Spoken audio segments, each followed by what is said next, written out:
All right. We all know and love the technology providers who make our work possible, and they've also made this meeting possible. So in this session, we'll hear some of their exciting new technologies. First up is Mike Schnall-Levin from 10x Genomics.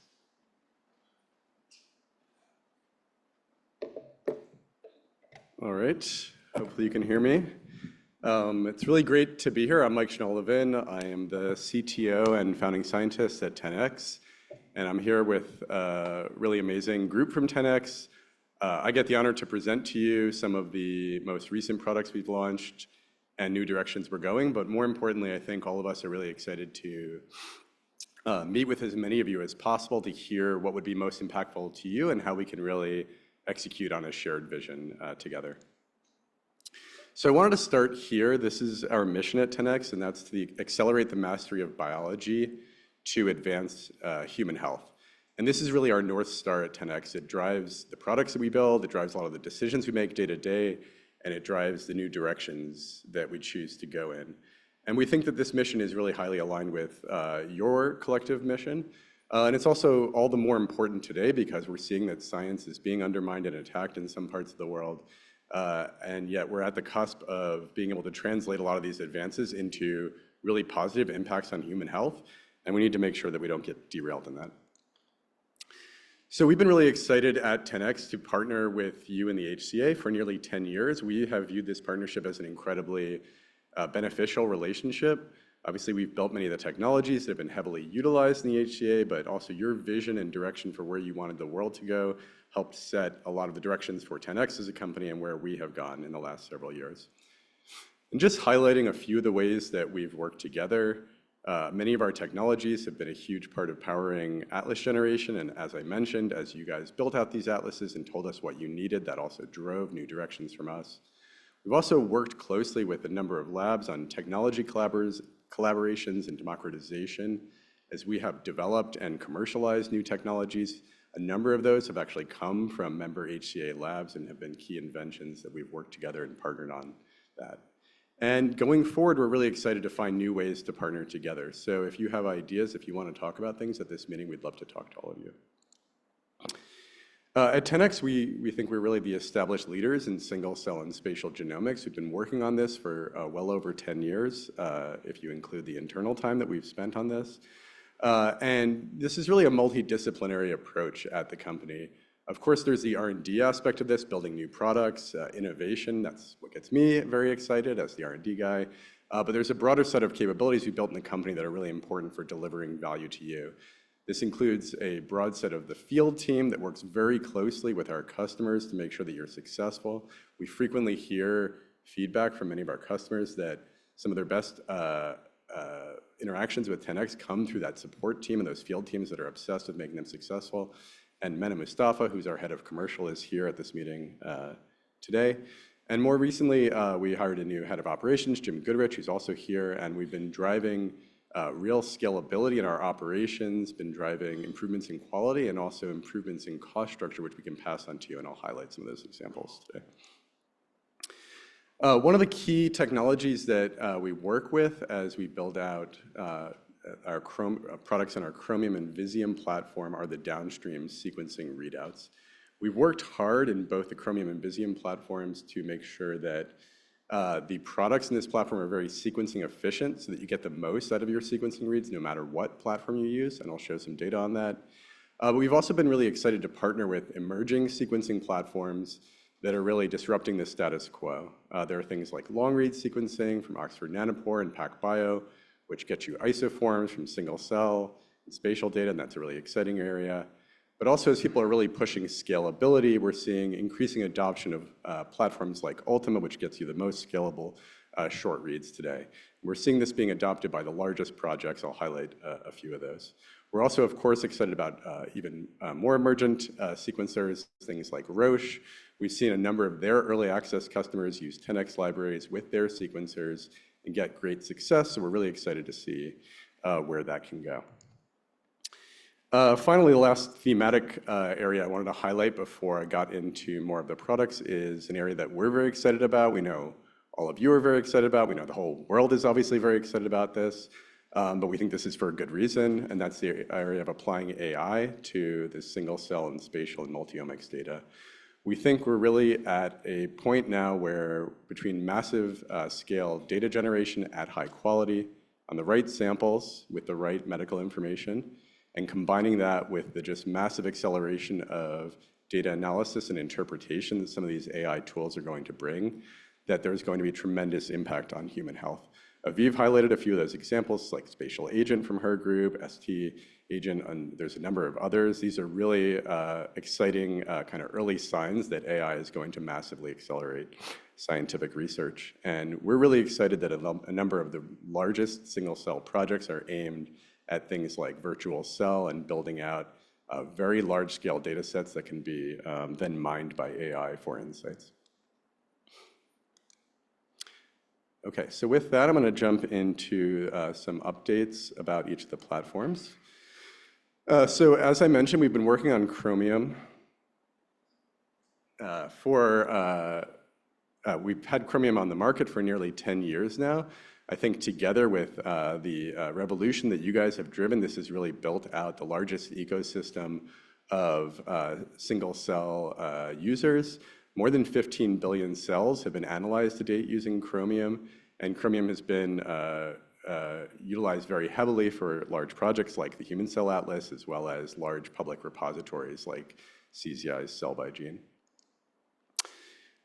For the greater part of those 10 years that we've had the platform, we really focused on building out a really broad set of multi-omic capabilities and expanding the applicability of single cell to a large set of different sample types. We've organized the capabilities into three main product families. There's our universal product family, which includes our 3' and 5' assays. The Flex product family, which really we named Flex because it has the most flexibility and scalability, but also increasingly people are recognizing the tremendous discovery powers that are possible with that product. And then there's Epi, which includes our ATAC and ATAC multi-ohm products. We built out a really broad set of multi-omics, most recently intracellular protein, which is uniquely measurable using Flex, and have gone from requiring the most pristine fresh material in our very first assay that we released nearly 10 years ago to now being compatible with fixed tissue, fixed cells, fixed whole blood without the need to sort PBMCs at the collection site, and FFPE. So this is really exciting because it allows you to now do single cell on highly translationally relevant sample types. We've also, as we've built out this multi-omic capabilities, always maintained a focus on performance. And there's a lot of marketing materials out there on performance, but my advice to you would be to always go back to the third-party scientific studies that are done with independence to talk to your peers. I'm just going to highlight a few examples of recent studies that have been done. On the left is a preprint that just came out from the Fred Hutch Cancer Center, where they looked at a number of different single-cell approaches, and they looked here at sequencing saturation curves, characterizing the sensitivity.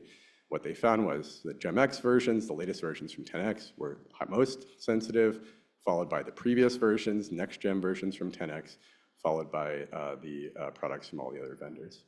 On the right, I'm showing a different aspect of quality that we think is extremely important as you want to scale up to the largest scale studies, and that is the sequencing efficiency. So the green bars highlight the percentage of reads that are usable and actually meaningful, and the other bars are ones that are basically wasted data of some form or another. And what you can see if you look is the 10X products are on the left are the most sequencing efficient, and the others are less so. And this is really important because sequencing costs are a large part of large-scale experiments, and whatever you're going to do on the sequencing front, you want your data to be used wisely. So in addition to expanding the sets of multi-omic capabilities and pushing on performance, in the last several years, we've really been committed to driving whole new levels of scalability and cost reduction into the Chromium platform. We introduced GEM-X last year, which pushed on performance and throughput, and then when I came and gave a similar talk about a year ago at the HCA meeting, we announced several new products that were very specifically tailored to drive throughput up and cost down. And we wanted to do this both for really large-scale projects, but also for more of the everyday projects. And I think I'm really excited to say that we believe we've followed through on those commitments that we made last year. We launched a number of products that are already having huge impact in many people's hands. So we launched on-chip multiplexing for our universal 3' and 5' products. This can drive more than a factor of 2 cost reduction per sample, even at modest sample numbers. And then we launched GEM-X Flex, which allows you at the largest scales to get below 1 cent per cell.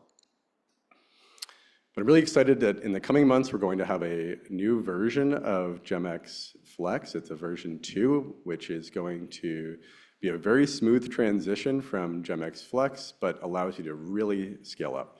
This is a technology that is plate-based. It allows you to multiplex up to 384 samples, or up to about 40 million cells. This is particularly impactful on scalability when you want to do many samples. This actually allows you at the highest scales to get down to less than $200 a sample and substantially less than $1 cent per cell. Because it's plate-based, it's automation compatible, and it maintains all the benefits of Flex, including being able to work on FFPE, being able to do gene expression, surface and intracellular protein, being really, really nice for CRISPR guide experiments and other things like custom panels. This is some data from that in-development product from R&D. This is not theoretical at all. This is something we're doing every day and will be in your hands quite soon. And this is doing 96 samples, 1 million cells per gem lane, so 8 million per chip, both whole transcriptome gene expression as well as antibody-based measurements. And we see that this product works extremely well with Ultima sequencers, and just highlighting that here, if you run this with some of the most recent advances from Ultima, which is the most inexpensive way to run short-read sequencing, you actually get down to less than 1 cent per cell combined single-cell reagents and sequencing. So this is extremely exciting for the most scalable large-scale experiments.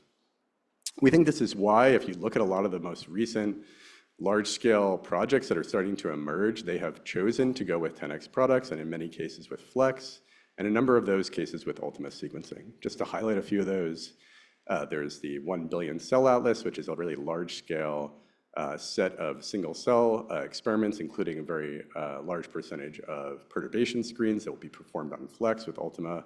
There's the Arc Institute's virtual cell atlas, which will do hundreds of millions of cells plus and be combined with AI, which is being done with Flex plus Ultima.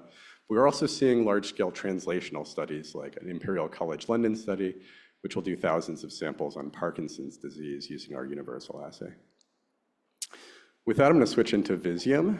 So we launched Visium in 2019 to enable you to do spatial discovery, and we've been really excited to get HD out into the world a little over a year ago and see the impact that's having.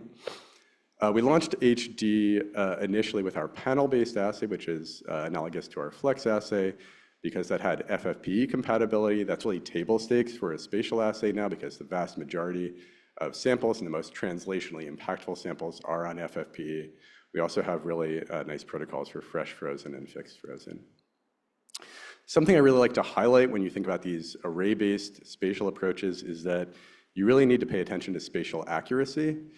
This is being able to locate genes close to where they actually are in the tissue. This is more than a function of just the resolution of barcodes on a slide. It's everything about that process. We obsessed over this as we built these products and we validate these products. And you can see some of the test systems that we use here. It's kind of like a digital camera. If your barcodes are really, really high resolution, but your molecules are moving around before they're captured on that barcode, it's like a digital camera with really, really high pixels, but like a blurry lens, like you wind up with blurry pictures anyway. So this is a really important factor to consider. When you do have very RNA-rich tissues, like cancer tissues that are fresh frozen and well-preserved, you can get to very high transcript density. Showing that here using this HD panel on fresh frozen human breast cancer run with Ultima sequencing at about 4 billion cells, 4 billion reads per capture area, and still not fully saturated. But this panel-based assay, while it is the best way to do differential gene expression on human and mouse, can be supplemented for certain key applications like long-read sequencing, VDJ, and broad set of species with the newest version of our assay, which is our Visium HD 3'. This is going to be shipping this week. In this assay, we've made a number of improvements. You can see here the sensitivity in blue for that assay versus the previous Visium V1, going from modest increases in sensitivity on some samples to very, very huge increases in sensitivity on other samples. Importantly, this is being done with one universal protocol, so there's no tissue optimization. It's the same protocol across all tissue types and species.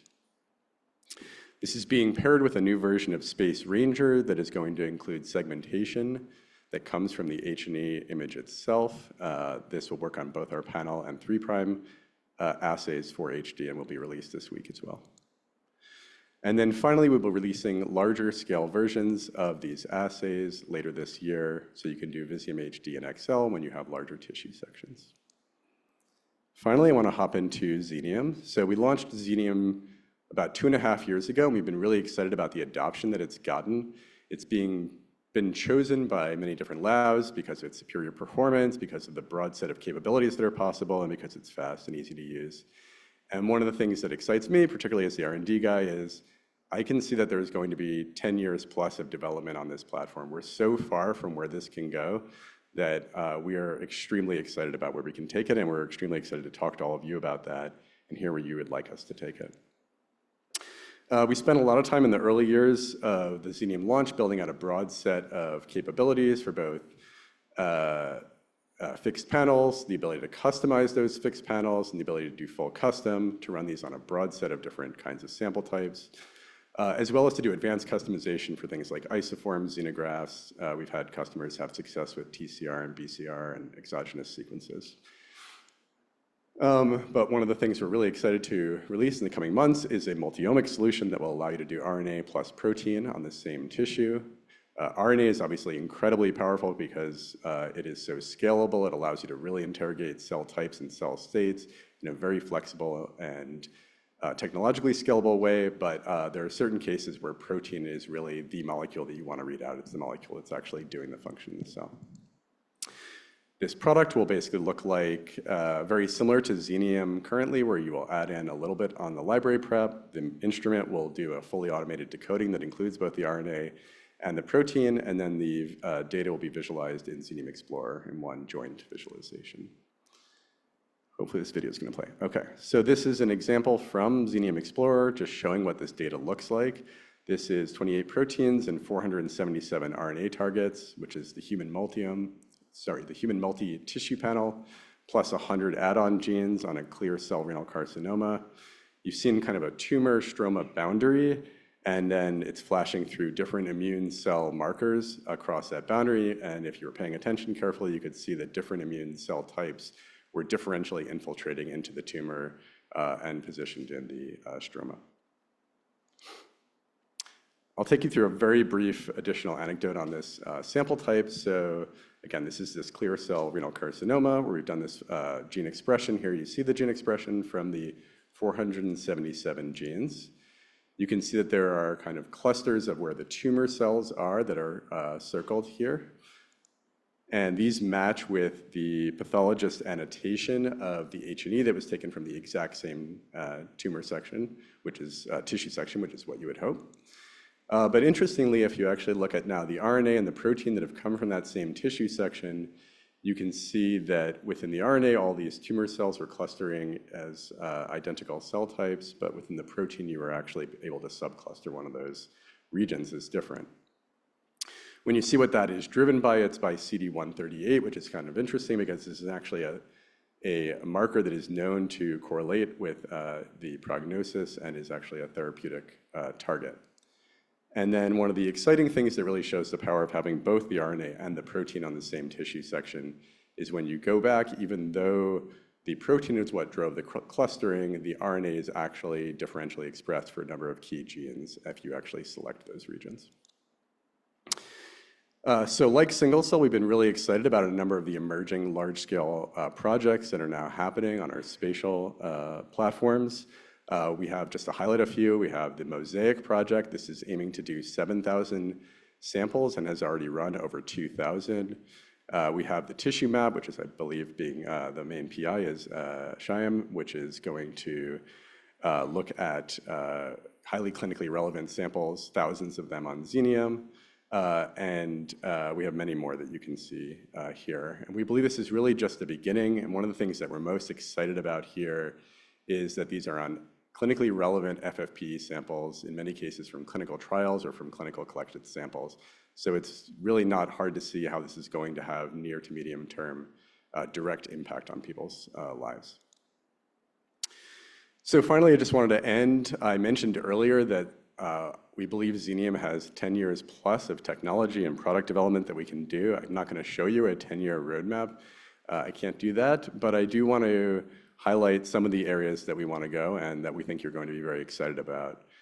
With Xenium platform, we think we're going to be able to deliver really substantial improvements in performance, a continued push into a very broad set of multi-omics, continued push into ease of use and the broadest real-world sample compatibility. And hopefully I've convinced you that we followed through on single cell, and we're going to do the same on Xenium in step changes in scale and cost. So when you think about where you want to go with the largest scale experiments, we are very confident that Xenium is going to be the future for that. With that, I'll stop, and really excited to meet with as many of you as possible. Feel free to click on this link or talk to any of us if you'd like to chat further about large projects or small projects or medium projects or just anything that you'd like to do together. Thank you.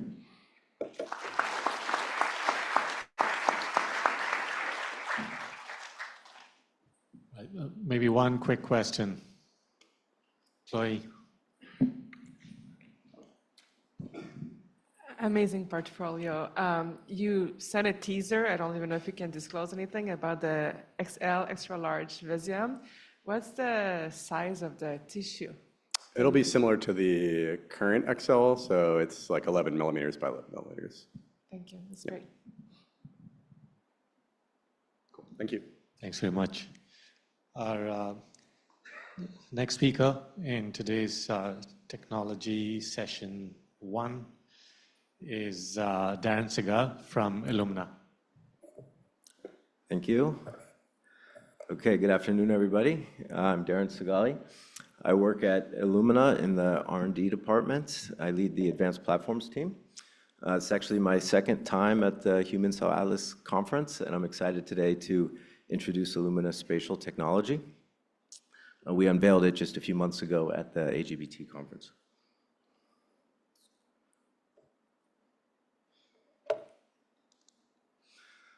Okay, so we set out to design a platform to really power spatial discovery. And so the cornerstone of discovery is hypothesis-free whole transcriptome detection. In addition to that, we aim to really increase the size of the spatial active area. So our substrate has 7.5 square centimeters of active area. So this is a continuous active area that you can use to place large tissues or multiple tissues, and also to really ease the placement of the tissue onto the substrate. In addition to that, we have a really high resolution surface features. So this allows for cellular level binning and cellular level resolution on this platform. And then finally, we're aiming to do all this at a lower cost than what's available today. So how does this work? We start with sectioning of fresh frozen tissue on a cryostat and placement onto our spatial substrate. From there, it goes through fixation, H&E staining, and then standard bright field imaging. So this is all standard histology workflow. From there, the spatial substrate is placed into this provided gasket device, which creates a fluidic well that the reagents can then be pipetted on and off up to the surface. And then from there, it goes through our Illumina spatial assay. So this includes tissue permeabilization, hybridization and capture of the transcripts, and reverse transcription. From there, those constructs are taken off of that substrate. They go through a standard Illumina library prep, and then they can be sequenced on any Illumina sequencer. And then finally, all that data is put together in our Illumina Dragon spatial pipeline. And so we've taken a lot of time to optimize this pipeline for this really large amount of data that's coming off of this really large active area. Also just want to point out that no special equipment is required here. So aside from a cryostat and a bright field microscope that most people would have access to already, and an Illumina sequencer. So really what sets this platform apart is the ability to combine whole transcriptome capture with single cell resolution. So the combination of these two features, we think, will really drive spatial discovery. So whole transcriptome is achieved, of course, with the poly-A based capture. And single cell resolution is a little bit harder to think about. And it's also difficult to measure precisely because you don't typically know ground truth due to the biology. So the way we've thought about this is to break it down into these various categories and try to optimize each of these when we were designing this platform. So it starts with really high resolution surface features. So you want to have features that are significantly smaller than the size of a cell to account for different size cells, different morphology of different cell types, and different shapes. And so this gives you a lot of flexibility when you go to bin these features under the cellular borders. Secondly, you need to have high sensitivity surface capture. So you need to have enough transcripts under this bin cellular level to be able to make sense of it. So if you don't have enough transcripts within the borders of a single cell, you'll have to start binning together larger and larger features. And so this will not allow for cellular resolution. Next, you need really accurate alignment between the H&E image and the transcript image coming off of the sequencer. So the segmentation mask is done on the H&E image, and then the transcripts are done, of course, on the sequencer, and you want to extract the transcripts according to that segmentation mask. So you have to have really accurate alignment, sub-micron alignment between these two images. And so we're able to achieve that by encoding features within our spatial substrate, little fiducials, so that we can get sub-micron alignment. And then finally, you need really accurate cell segmentation algorithms and low diffusion of the transcripts so that you're actually capturing the transcripts in the correct areas. So here's some data on the high sensitivity of our platform. So we're typically able to capture more than 1,000 unique transcripts per cell. And this, of course, is according to biology. So it's typically in the range of 1 to 4,000 transcripts that we're able to capture per cell. And then we're also seeing upwards of 35,000 unique transcripts per sample. So this is the number of transcripts across all the cells within a sample. So the sample might be a square centimeter or so, but it's much higher than the 18 or 20,000 transcripts that make up the coding region. And then a little insight into how we're thinking about our cell segmentation algorithms. So there's a bunch of open source algorithms that exist, and these are all optimized for various performance, accuracy, speed, and memory, and compute utilization. And so we took some of these and we assessed the performance, and that's in the top line of the table there. And you can see the F1 score is relatively low, so this is a score between 0 and 1 that takes into account precision, recall, and accuracy of the algorithm. And so as we looked into this, the reason why it's typically relatively low is that these algorithms are optimized on really high quality H&E images. And so those might not always be available, especially when you have a very large active area. You might see variation in the quality of that H&E image across the active area. And that could be due to sample quality, to focus quality within the microscope, or just variation due to the biological tissue. And so we generated a library of images in-house, and we went and we annotated these images, to fix where a cell was, where we miscalled a cell, or where we might have missed a cell. And then we retrained the algorithms with this new set of images, and you can see a dramatic increase in the F1 score. And so then we did this again with an even larger set of images, and again the F1 score continues to increase. And you can see in the image here, we do a pretty good job at high density regions, low density regions, and we're continuing to evolve these algorithms. So we view this as a strength of our platform, and we'll have another iteration of this coming later this year, and we're going to keep iterating on our segmentation algorithm. And so this is a look at our Illumina connected multi-omics. So this is a viewer where you can visualize the data generated on our platform. Here, it also includes an unbiased light-in clustering map in the top right. You could also import your own parameters here, your own set of marker genes, for example. But in the image, you can already see the clustering and the cells clustering based on their neighborhoods, and even cells right next to each other, we're able to differentiate their cell types. You can also toggle in this tool back and forth between the H&E image and the clustering map. And then you can, of course, toggle back to the cell type clustering and you can see where the cells line up and the cells of different types. You can also do things like select certain regions in the light-in map. So here we selected that brown cluster up towards the top to see where those show up. All of these cell types are located there in that region towards the center of the brain. You can zoom in and out to see if they're anyplace else, and then of course go back and look at all of the data all together. And so we also tried to devise an experiment to highlight the spatial or the discovery power of our platform. And so here's an experiment where we looked at the highly studied mouse brain, and we tried to look at differences between a pregnant mouse and a virgin mouse, and look for differences in gene expression regulation that might be related to maternal behavior. And so here's the design of the experiment. We took a virgin mouse and a pregnant mouse. We looked at two levels within the brain, so the preoptic area and also the hippocampus/hypothalamus layer. And then we looked at duplicate sections for each of these mice, so 8 sections in total. And so these were placed on 2 spatial substrates, so 8 sections in all on 2 substrates.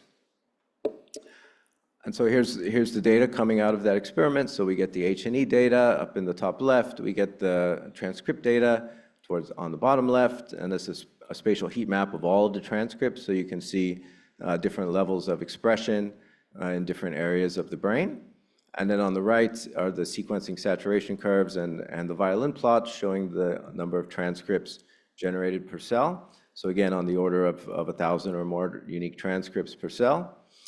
Also of note in this experiment, we saw more than 700,000 cells on each of the 2 substrates. So these 2 spatial substrates generated about 1.5 million cells, and we saw over 30,000 unique genes out of the total 60,000 in our Illumina mouse reference data set.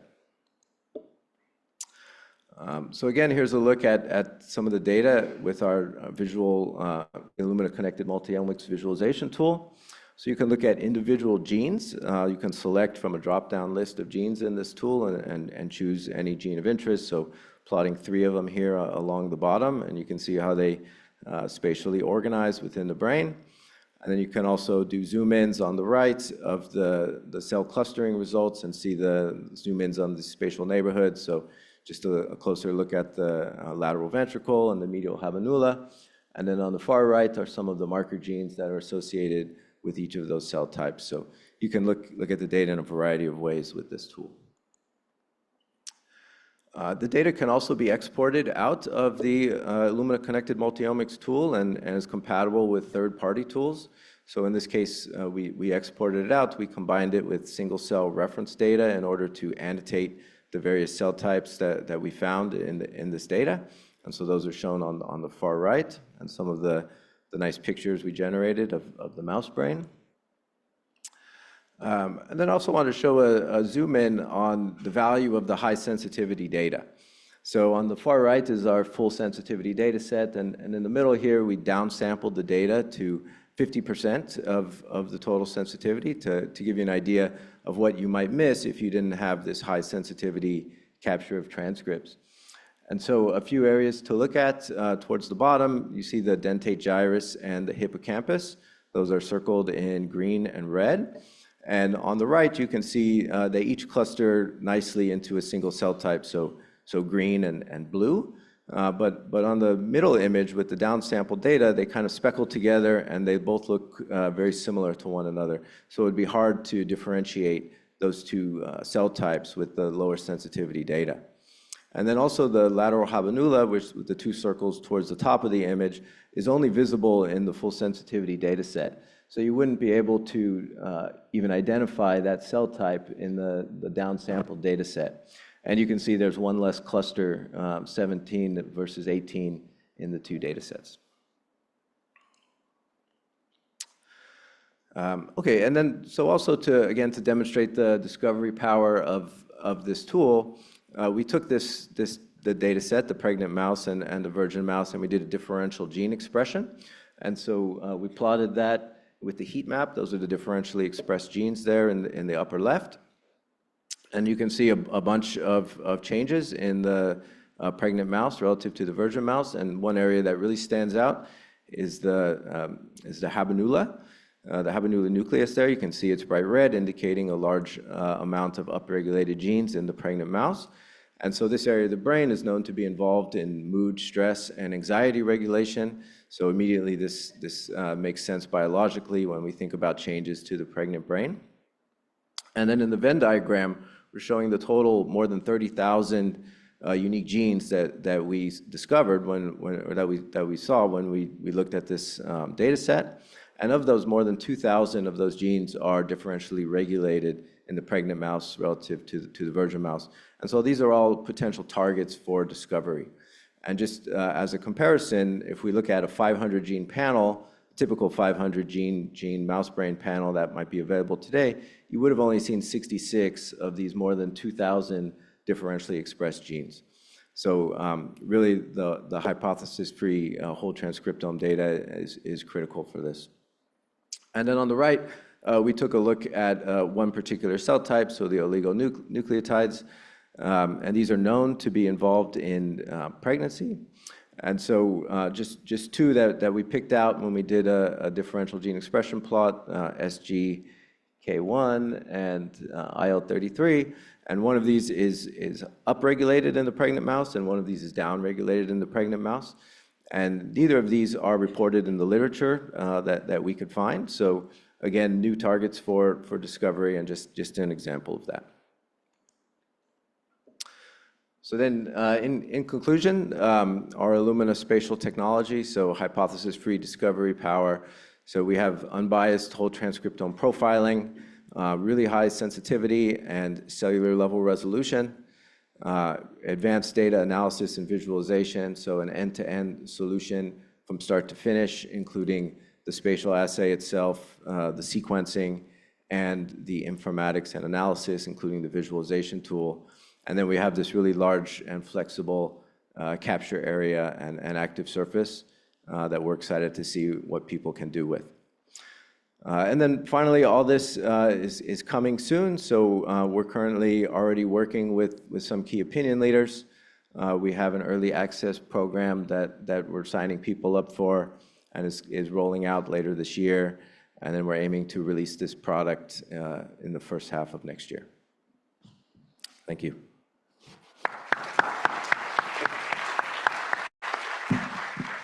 Thanks so much, Darren. Time for one 10-second question, if anyone has one back there. Hello, hi, thank you for the talk. I'm wondering about the permeabilization conditions. Are those dependent on the tissue type that you are analyzing, or are they universal? They are tissue dependent, and we will offer a permeabilization kit. Thank you. Thanks for keeping the question short. All right, thanks very much, Darren. And last presentation in this session is from AWS, Arif Khan and Charlie Lee.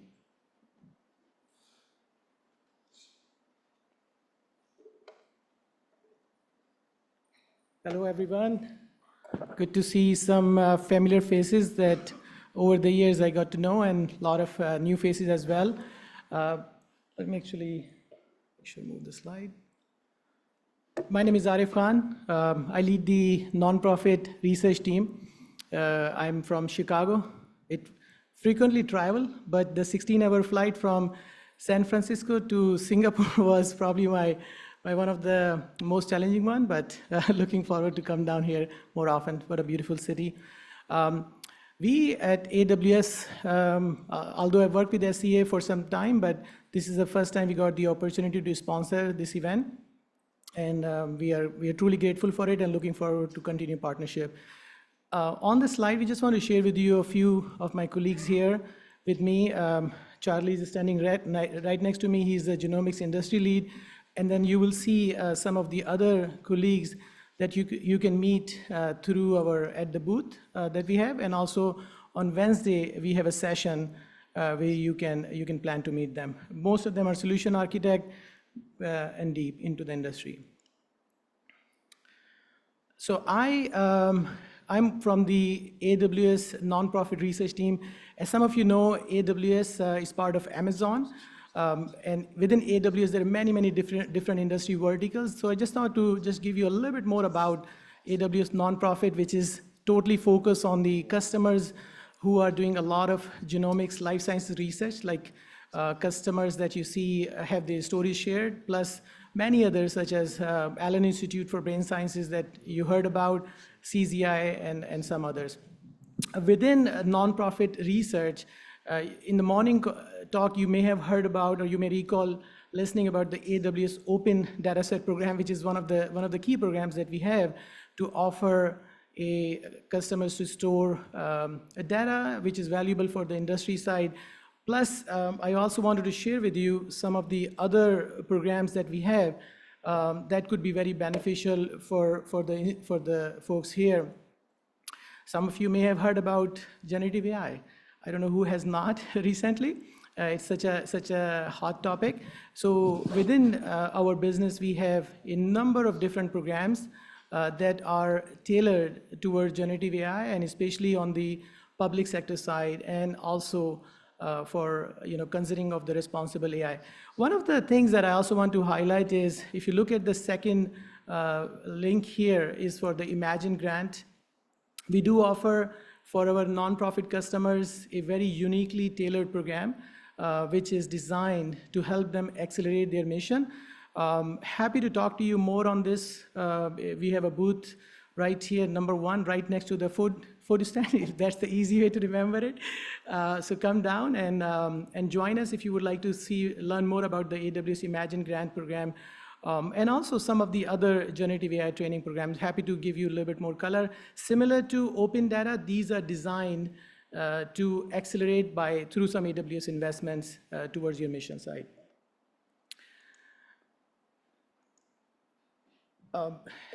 I know Dr. Ed actually spoke earlier today, so I thought to just give a quick slide about some of the work that we are doing with the Allen Institute.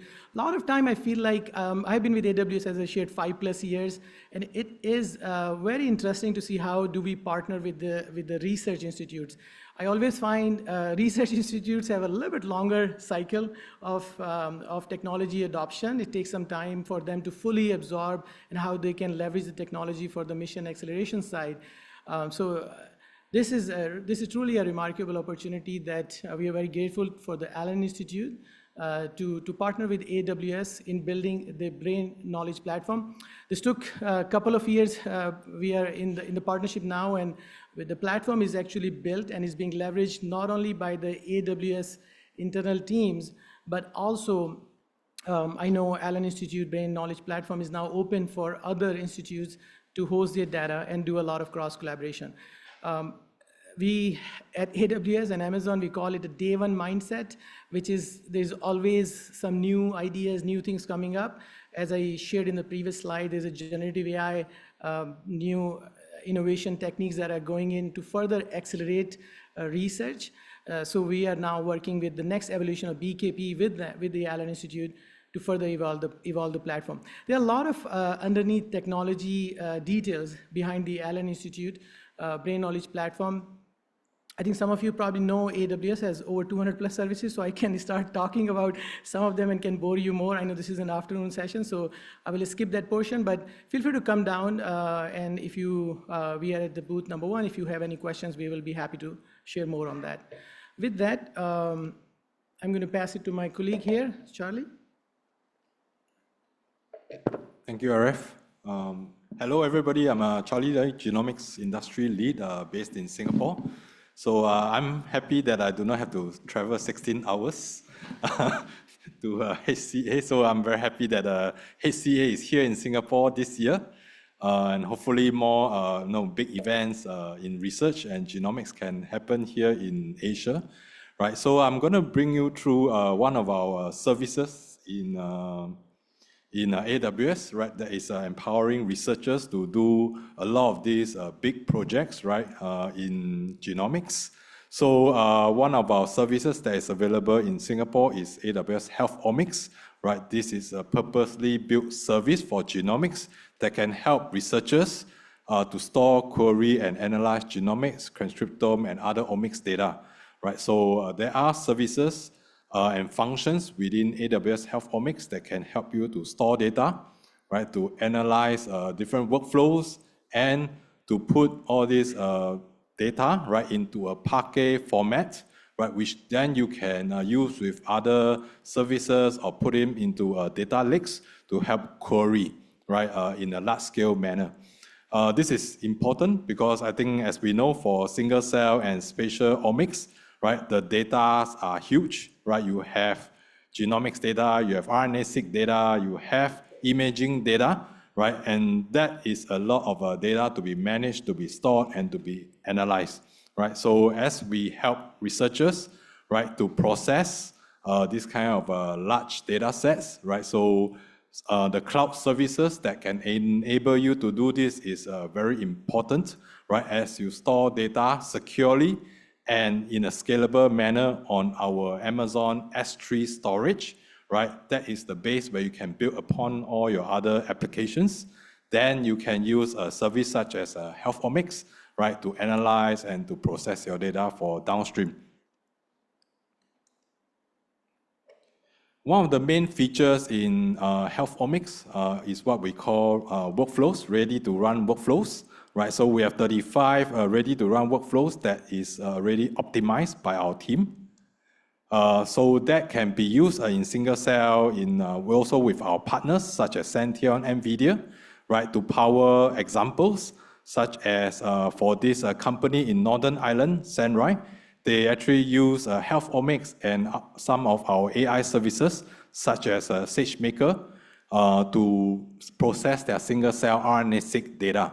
Right? For them, I think the challenge is in how to automate all these processes and how to reduce human labor. Because for them, requiring experts such as immunologists, right, to actually annotate, right, the cell clusters, it's a very time-consuming and costly process, right? They want to automate all this, and how do you do that? You can. They started off by putting all the data onto the S3 storage. After that, run through the analytics part, right? Generate the VCFs or the secondary analysis using AWS Health Omics.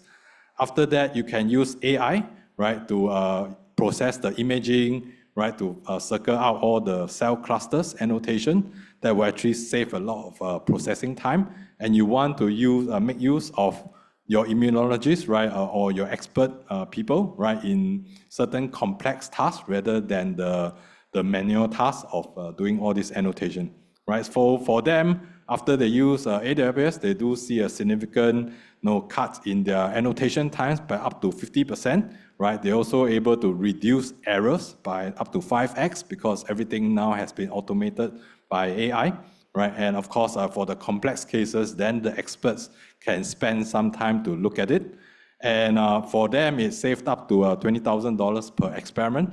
So I think the general idea is to really automate as much as possible, right? So that you can do large-scale experiment in a scalable, secure, and cost-efficient manner, right? And some of the use of the AI has been a game changer for them.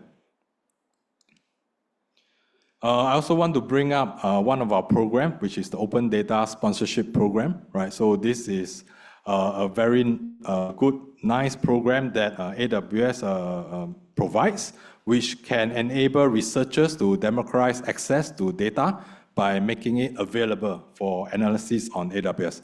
AWS hosts all this data for free, right? So for researchers who want to use them, they just need to get the link for these data sets on our S3 and then use it for their analytics or applications, right? So if you also have interest to put your data on Open Data Sponsorship Program, you can come talk to us.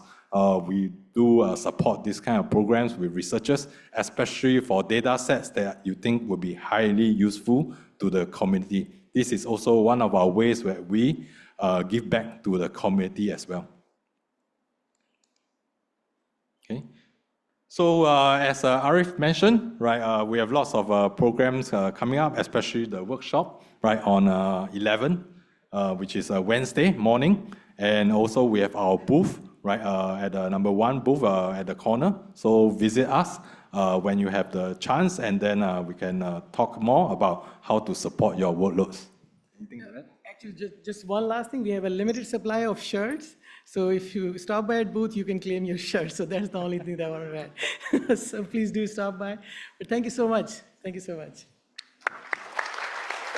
First, we have Yunica Liu from Seekgene Bioscience, and she'll talk about exploring more with every single cell. So please.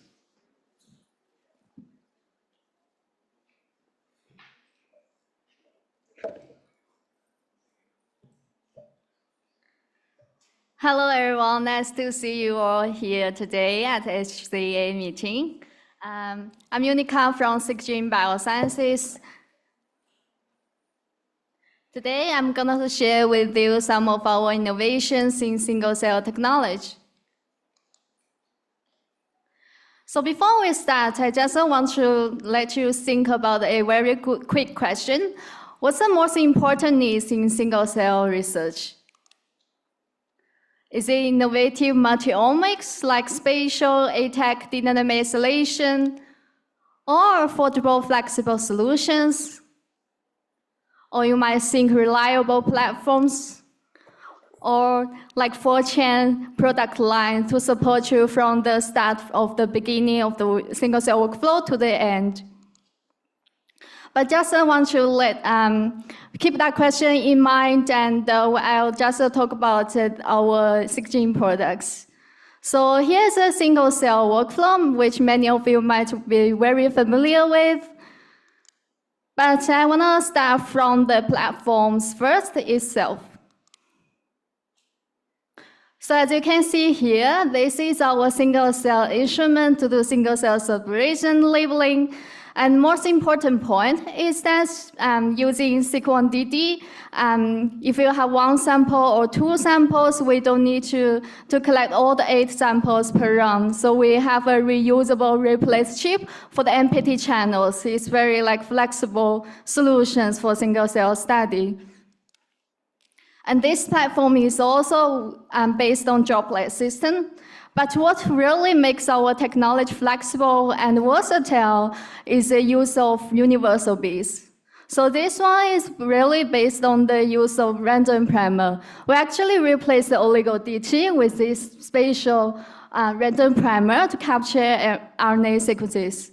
So by doing that, we can capture the full-length RNA coverage of mRNA, and also we can work in with FLPE samples, and also spatial transcriptome-seq, as well as a ATAC RNA Multi-Omics, which is a new product we launched this year. And for future applications and products, we are more focusing on the multi-omics part. From single cell to multi-omics to spatial omics is our future direction. And all of these technologies will be based on the use of random primer. So let's look at the full-length one first. For the FastSeq, which we call the FastSeq, the full-length technology, we use a random primer to capture RNA sequences inside our cell. So then we can get entire coverage of the gene body compared with the traditional 3' or 5'. We can get the evenly distribution of the gene body. And based on that, we can also detect some mutations happening in our cell. For example, cell-specific mutations might be in cancer or epithelial cells. And we can also capture non-polytailed RNA, like link RNA, lonocardin RNA, and also some of the viral RNA that do not have a polytail.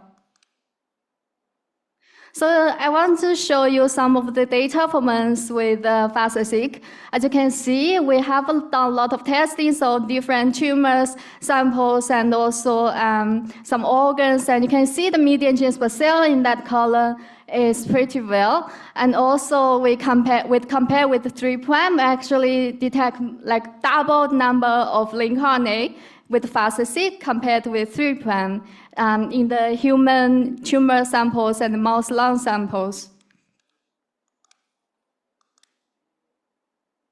For FLPE samples, because we all know that FLPE samples are really hard for single-cell study, there are meant 2 reasons about that. One is the cross-link of protein and RNA. And the other reason is RNA degrading. So on this one, we also use random primer to capture RNA sequences, and we also designed the various spatial steps in our protocol. So one is a two-step cross-linking and two-step reverse transcription. So all of that design is to make sure that our RNA is quantity as well as quality. So here is some figures to show you that the data of our FP samples are pretty much consistent and comparable with fresh samples. So next one will be the ATAC. This is a really new and innovative technology we launched just at the start of this year.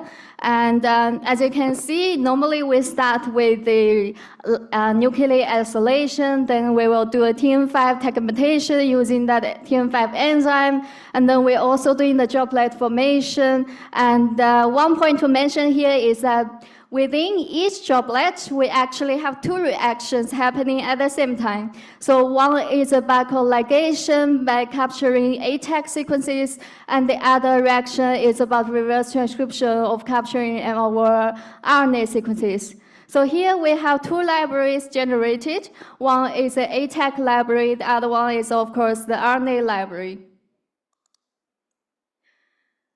So here's some clustering of cells. I want to show you that because we have two libraries, so that we can generate a cell clustering based on RNA and the other based on ATAC. So at the end, we'll combine two libraries data together to generate this combined cell clustering. And all of these two profiles are from the same cell. So here is also some cell clustering from our internal testings data. For example, the human melanoma, human eyes, mouse brain, and mouse colon. The very spatial technology is a spatial one which we developed at the end of last year. And this one is very different from the current spatial technologies. So we call it Seek-space. The very spatial point here is that different from the other technologies that release RNA inside the cell into the spot, but our technology is releasing the oligo sequences on our chip into the cells, so kind of the reverse direction. And then we will do a nucleic isolation as well, and the droplet system, and then do library prep and sequencing. And a very important point to mention here is that you can regard it like a single nuclei sequencing, but we are adding spatial information into each cell, each nuclei. So the most important point is that we can achieve a true single cell resolution because we're using droplet system, and we can get single cell as well as spatial information from the same sample. And there is no need to do any deconvolution, and then for example, tissue permeability conditions. So here is a data demonstration for Seek-space. As you can see, we also done a lot of testings on brain samples and a lot of tumor samples. The first image from the testicle tumor, and the second one obviously from mouse brain, and the second image from the human breast cancer. And you can see the median UMI counts per cell is almost around 1,000, which is much higher than the other spatial technologies. So here's some spatial images about Seek-space. From mouse brain tissues, we can see a lot of different types of cells in the mouse brain slice, and also we can zoom in one particular area. For example, from the left to right, the direction, how the cell proportion changes from the left to right based on your selected region.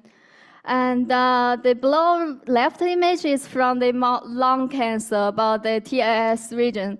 So we can see different subpopulations of T cells, how are they distributed across our tissue morphology. So just a summary what we provide in Seekgene. We have 3', 5', we have full length, we have a PE kits, and also spatial, ATAC.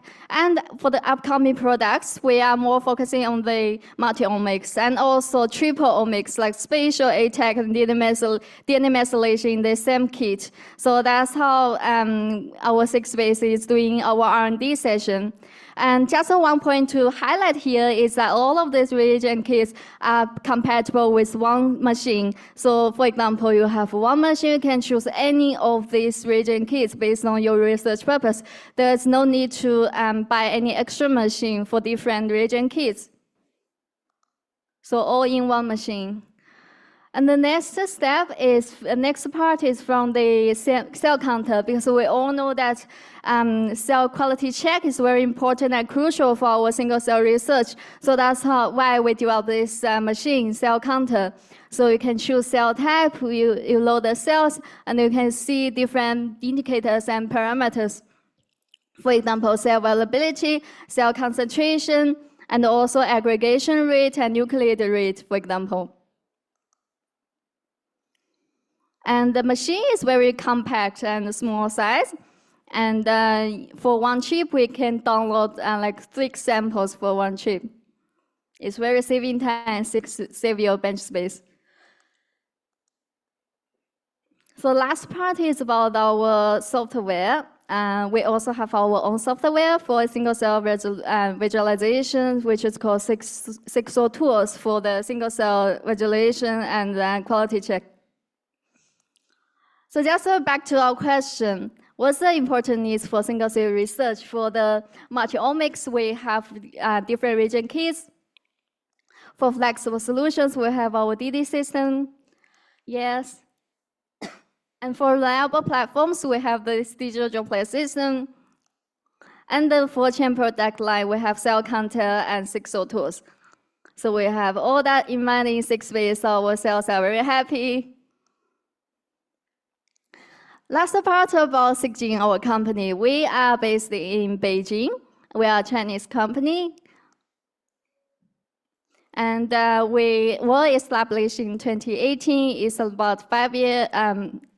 It's about 7 years, which we get into the market, and we have many publications from our customers across the world, China and other countries. So we have done international business like 2 years. So now we have cooperating with many universities, institutes across the whole world. For example, Germany, Spain, Poland, UK, Australia, Sweden, France, Italy. But Singapore is not in the map yet. That's why we came here today. So thank you for your attention. I know a 10 minutes talk is not enough to share all of the details with you. And I highly recommend you to come to visit our booth 11 to know more about our Seekgene and also other technologies. Thank you.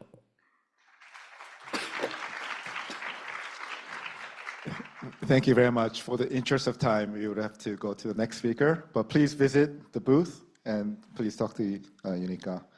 So next, we're going to invite Todd Dickinson from Stellaromics, and he'll talk about the next dimension of discovery, advancing spatial biology in 3D.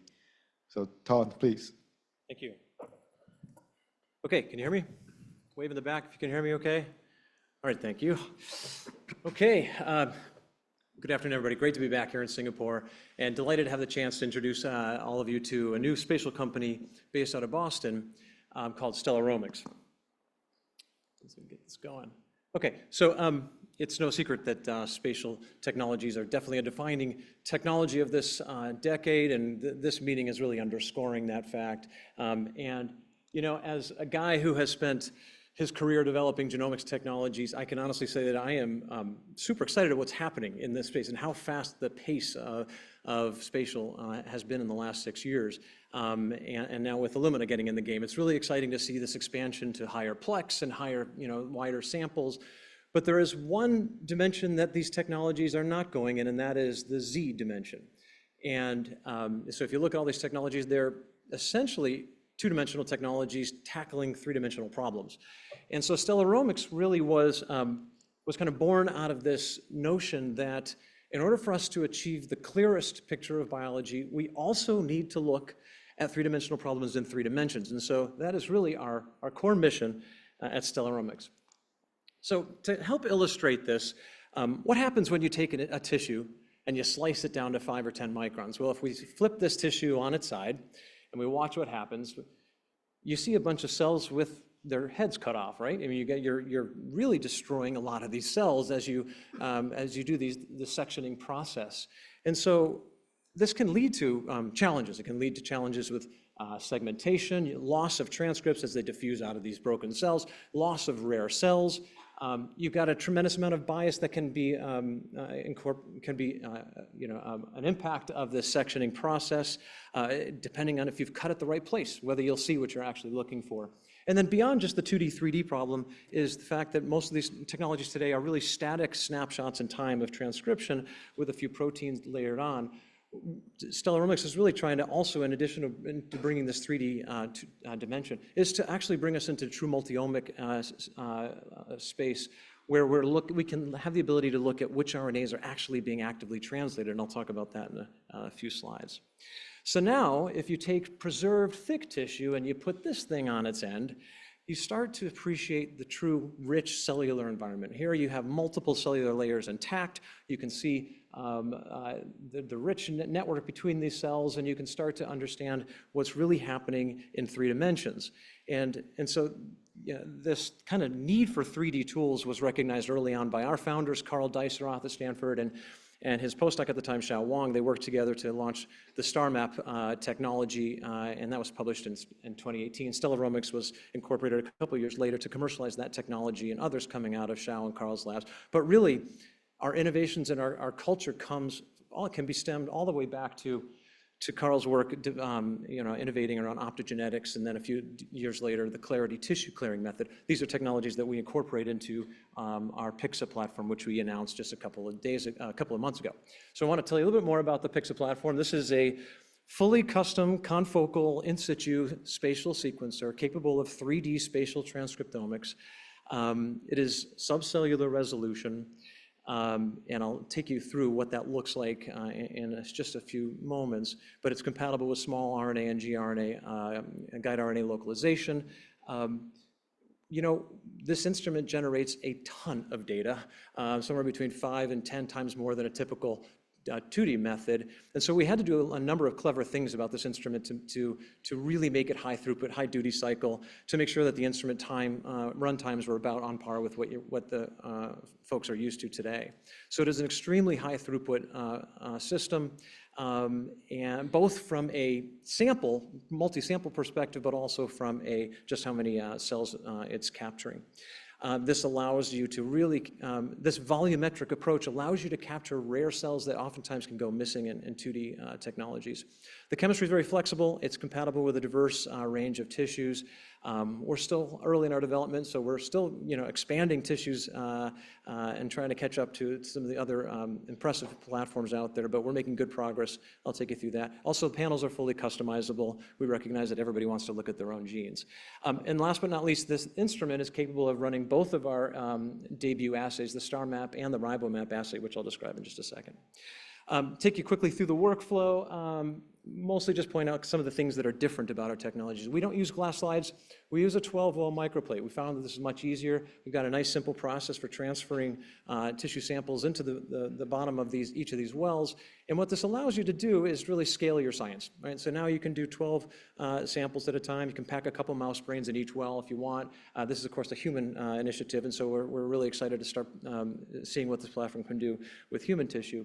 But the ability to look at multiple wells at the same time in the same run helps to eliminate batch effects and helps to scale. Step 2 is really the assay, the StarMap assay. It begins with a snail probe hybridization. We're a targeted assay right now. We can do 250 genes. You'll see that scaling quickly over the next year or two. We use Snail-Pro, so it's a two-primer assay with a ligation, so that's how we get our very high specificity. We then incorporate a rolling circle amplification step, which gives very bright signals needed to image deep into tissue. And then the last steps are really hydrogel embedding and clearing. The next step is all about the sequencing and the analysis. Sequencing and primary image processing all happens on instrument, fully automated. Run times are anywhere from a day to a few days, depending on how many samples you're looking at and how thick the tissue are that you're looking at. But the output of the instrument is similar to other platforms, and you get a cell gene matrix, but this time you get X, Y, and Z information of where each of those transcripts are in your tissue. Data analysis can leverage many of the open source and common software programs today to do a whole number of really interesting explorations, including now much more insights around 3D cell-cell interactions, identifying and tracking cell manipulation like Perturb-seq and CRISPR applications. And as I mentioned, volumetric spatial really allows you to start capturing rare cells. We've developed a software called Pixa Studio to help visualize 3D because there really wasn't a good 3D spatial imaging visualizer out there. And so I'm going to take you on a little journey into a tissue and what that looks like in our software. So again, I know this is a human group. Apologies, I'm using a mouse brain for purposes of this illustration. And what I'm going to do is I'm going to zoom in, see if there's a laser here. On this region right here, the intersection between the third ventricle, the thalamus, and the fimbria. And so here we go. So as we zoom in, you can see we're detecting lots of different cells from above. I'm going to turn on the transcripts right here. Now you can see the transcripts in each of their cells, and then we move into 3D. And now you can really zoom in, and as we zoom in, you can appreciate that the ability to localize transcripts exactly where they are in that cell, not from just above, but in true 3 dimensions. Now we pan back out, and you can see a number of different really cool things. The pink cells are oligodendrocytes that are actively myelinating the axons, and as we pan to the left, you're going to start seeing the green cells, which are the choroid plexus that are lining the ventricle, along with some other blue endothelial cells around them, above and below. And the point here is that you can start to appreciate how these cells are actually interacting and living with each other in vertical and in all dimensions rather than just from one dimension, in 2 dimensions, sorry. So in terms of the technology's compatibility with tissue, this is compatible with any clearable tissue, and most tissues have been cleared. There's some harder ones like bone and things like that, but you can clear almost every tissue, and we're in the process of developing those protocols. In fact, we've launched a program to accelerate this process. We've launched a program called Protostar to partner with you guys to really expand tissue compatibility as fast as possible. But we have looked at all of these 6 types, and we're continuing to expand there. In fact, we recently showed proof of concept on human liver tissue. This is a human liver cancer, a colorectal cancer metastasis project with an early collaborator of ours, where we were able to show, cancer-related genes and cell cycle genes located in positions where they should be, and so we were able to demonstrate that we could clear liver tissue, and that we really could start to visualize in 3D that tumor microenvironment and understanding heterogeneity of cancer in a 3-dimensional perspective. So, I think that this move to 3D will drive biological insights across many different applications, not just neuro, where our roots are as a company, but also cancer, immunology, and even to cell and gene therapy. And as we heard earlier, the dawn of spatial medicine really kind of hit me, right? That is why I think we're all here, is to have that kind of clinical impact. And we're at Stellaromics, we're incredibly excited to see if we can help accelerate that by, again, expanding our view of these tissue samples.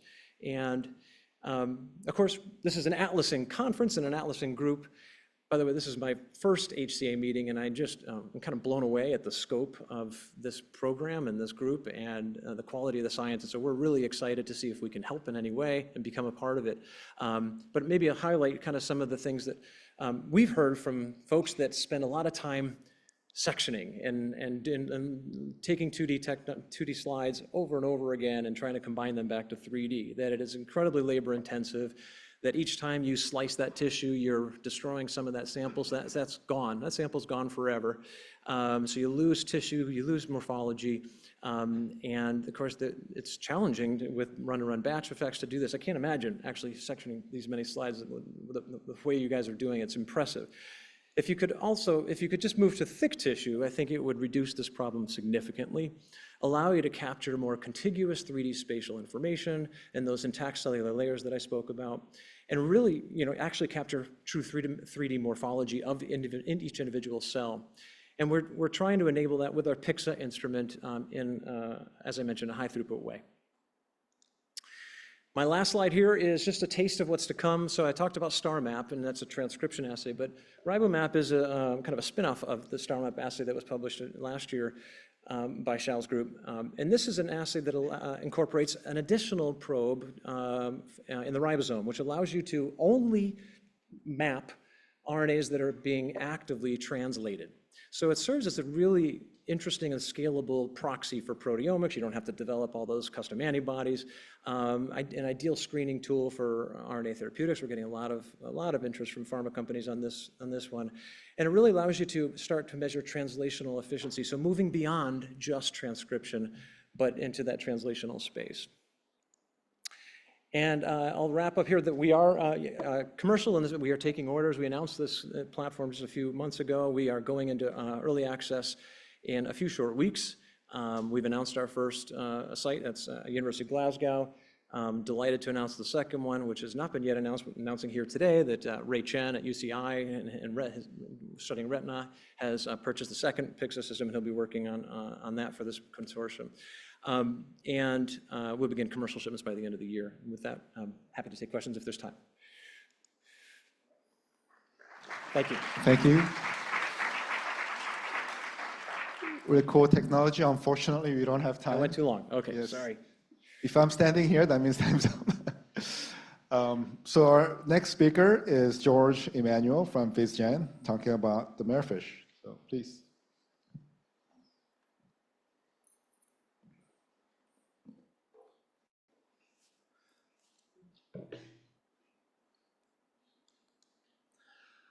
Hello, it's great to be here. For those that I haven't met yet, I'm George. At Vizgen, I'm a co-founder and currently responsible for the instrumentation portion of our business. So that is the MERSCOPE and the associated innovation that I'll be discussing today on top of that platform. Today and this time of Vizgen's life cycle is particularly exciting, as I'll be explaining over the course of the next few slides. And over the course of this next 10 minutes, I hope to convey that excitement to you so you can either share or provide feedback on the path that we're going with the Vizgen and the MERSCOPE platform. But before I get into the details of where we're going, I want to briefly highlight where we've been. So Vizgen is a company that spun out of Professor Xiaowei Zhuang's lab at Harvard, where in 2015, Kakao Chen in the audience here today, along with other members in Professor Xiaowei Zhuang's lab, demonstrated the ability to do this highly multiplexed image-based measurement in order to measure hundreds, even thousands of genes using fish-based approach. From that, with the gaining excitement for the technology, we're able to get Vizgen started in 2019. From that, launched the MERSCOPE platform, which is the first of its kind platform with single-cell resolved spatial transcriptomics. From that, we continued innovation over the following years, which culminates in part of the excitement that I feel today, which is the platform upgrade with MERSCOPE Ultra and MERFISH 2.0. But along the way there's a lot of incremental innovations that Allen Institute in Seattle mapped out the whole mouse brain using the MERSCOPE platform, and other improvements to the platform were implemented over that time. At the same time, there are certain headwinds. Of course, other players in the space didn't want us there. They wanted to litigate us out to not be able to sell the MERSCOPE platform. But fortunately, we're beyond that and very pleased with the settlement that arose out of that IP conflict.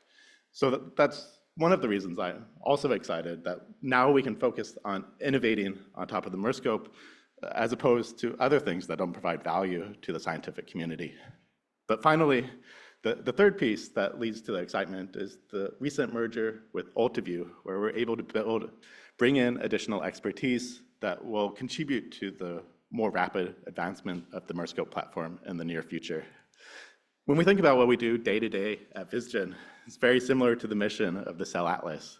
Building on MERFISH technology, single-cell spatial resolution, we envision that using these technologies, we'll be able to better understand biology towards the point that we can better understand and cure diseases. Very similar to the efforts within the Human Cell Atlas, where I'm always impressed year after year of the coordination this consortium is able to achieve globally, where you're able to coordinate researchers in order to collect data that can be compiled in a way that is useful towards this mission.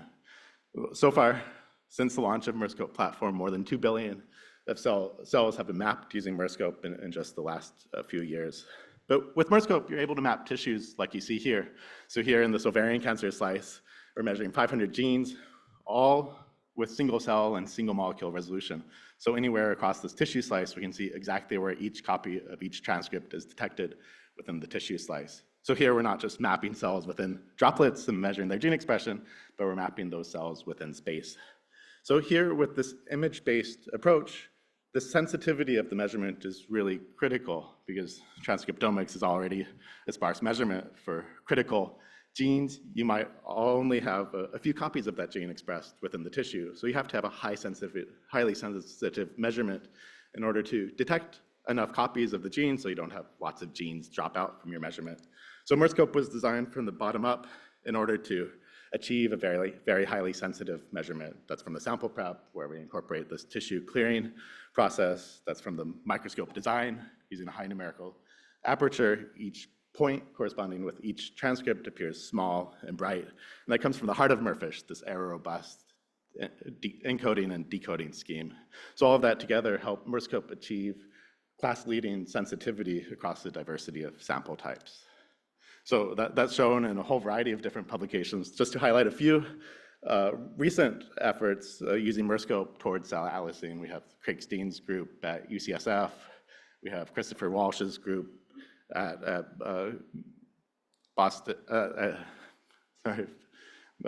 Harvard Medical School, and we have Gloria Prebier's group in Rochester, all using MERSCOPE to really characterize and map out cells across human tissues. So, as I mentioned, the first point of why I'm excited today for this stage in Vizgen's life cycle is because of the recent platform refresh with the MERSCOPE Ultra, allowing you to measure more cells at lower cost, and MERFISH 2.0 chemistry that allows you to have a higher sensitivity measurement, even in cases where the RNA has started to degrade within your sample. So these, beyond what I just showed for how the MERSCOPE platform is already being used to advance our understanding of how the cellular composition of the tissues, have promised to continue to only accelerate those efforts with more cells, higher sensitivity across a broader range of sample types. In parallel, we're also continuing to innovate on the portfolio of products from the UltraView merger, the in situplex assays, where we've expanded the menu to more translationally relevant targets for IO and ADCs, and expanded the plex up to 12 plex for the UltraView proteomics assay. So to give a little bit more detail about these recent product launches, the first is MERSCOPE Ultra, where we've improved the throughput and imageable area of the MERSCOPE system. So that's done by introducing this MERSCOPE large slide, where within a single slide and a single instrument run, you can measure up to 3 square centimeters of tissue. Or if your tissue isn't that large, you can use the larger imageable area to batch multiple samples together and greatly reduce the cost per sample. So here in a single slide, you're able to measure up to 3 million cells. So that's a MERSCOPE Ultra with this large slide in order to improve the economics and increase the number of cells that you're able to measure within a single experiment. And second is MERFISH 2.0.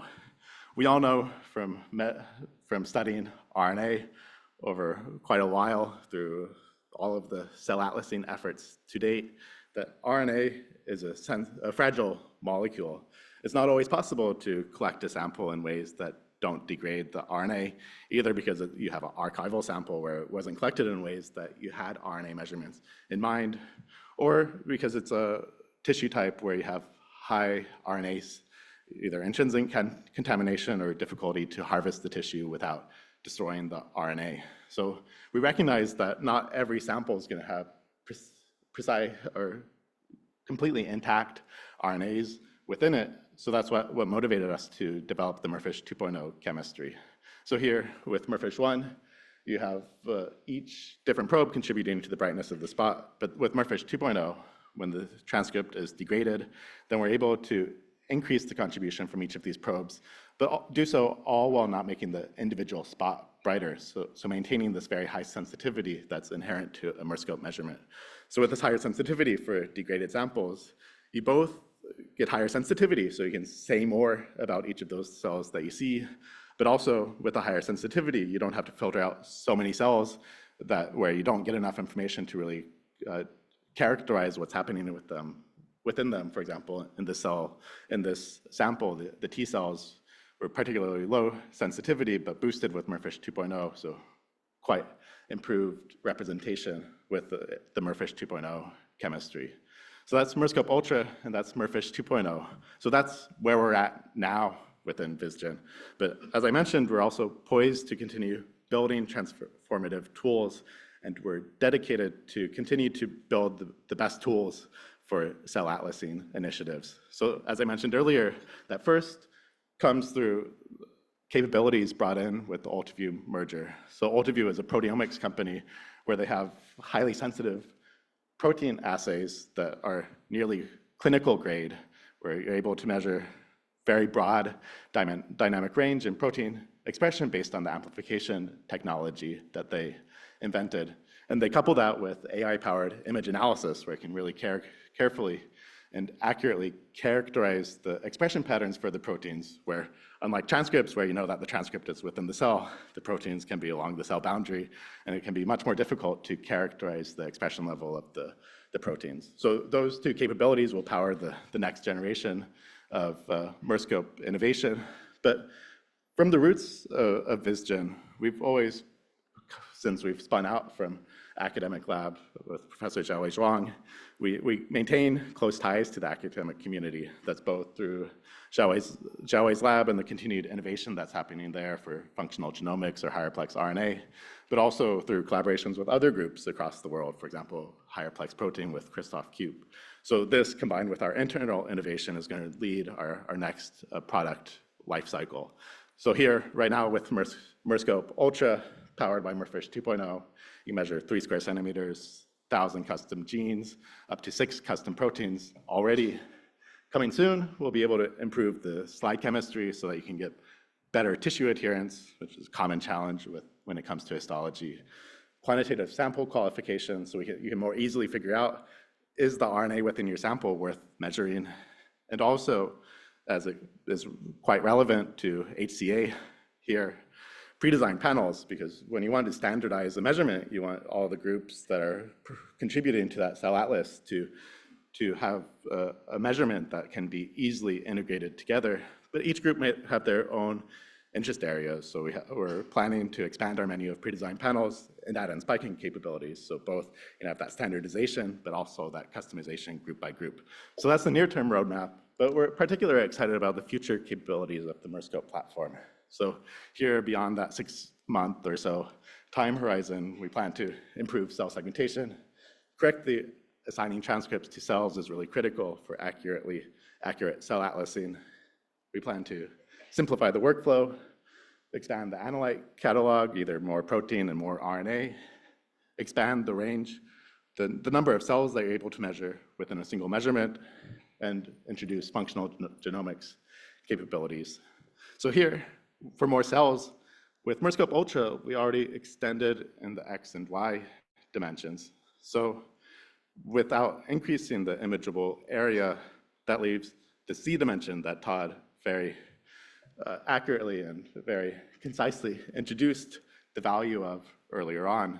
So here, within the same XY area, you can greatly increase both the number of cells that you see, but also the number of cellular interactions you see by looking in that Z dimension. And here, within MERSCOPE, since we're already clearing the tissue, that's a relatively straightforward capability to add into the platform. And here on the right, you can see a semi-thick tissue slice measured with MERSCOPE, where you can zoom through the tissue slice, see these multiple layers of cells, and start to see as Todd alluded to earlier, this value of 3D spatial information to both capture more cells, more cellular interactions, and really optimize what you're able to achieve from a spatial transcriptomics measurement.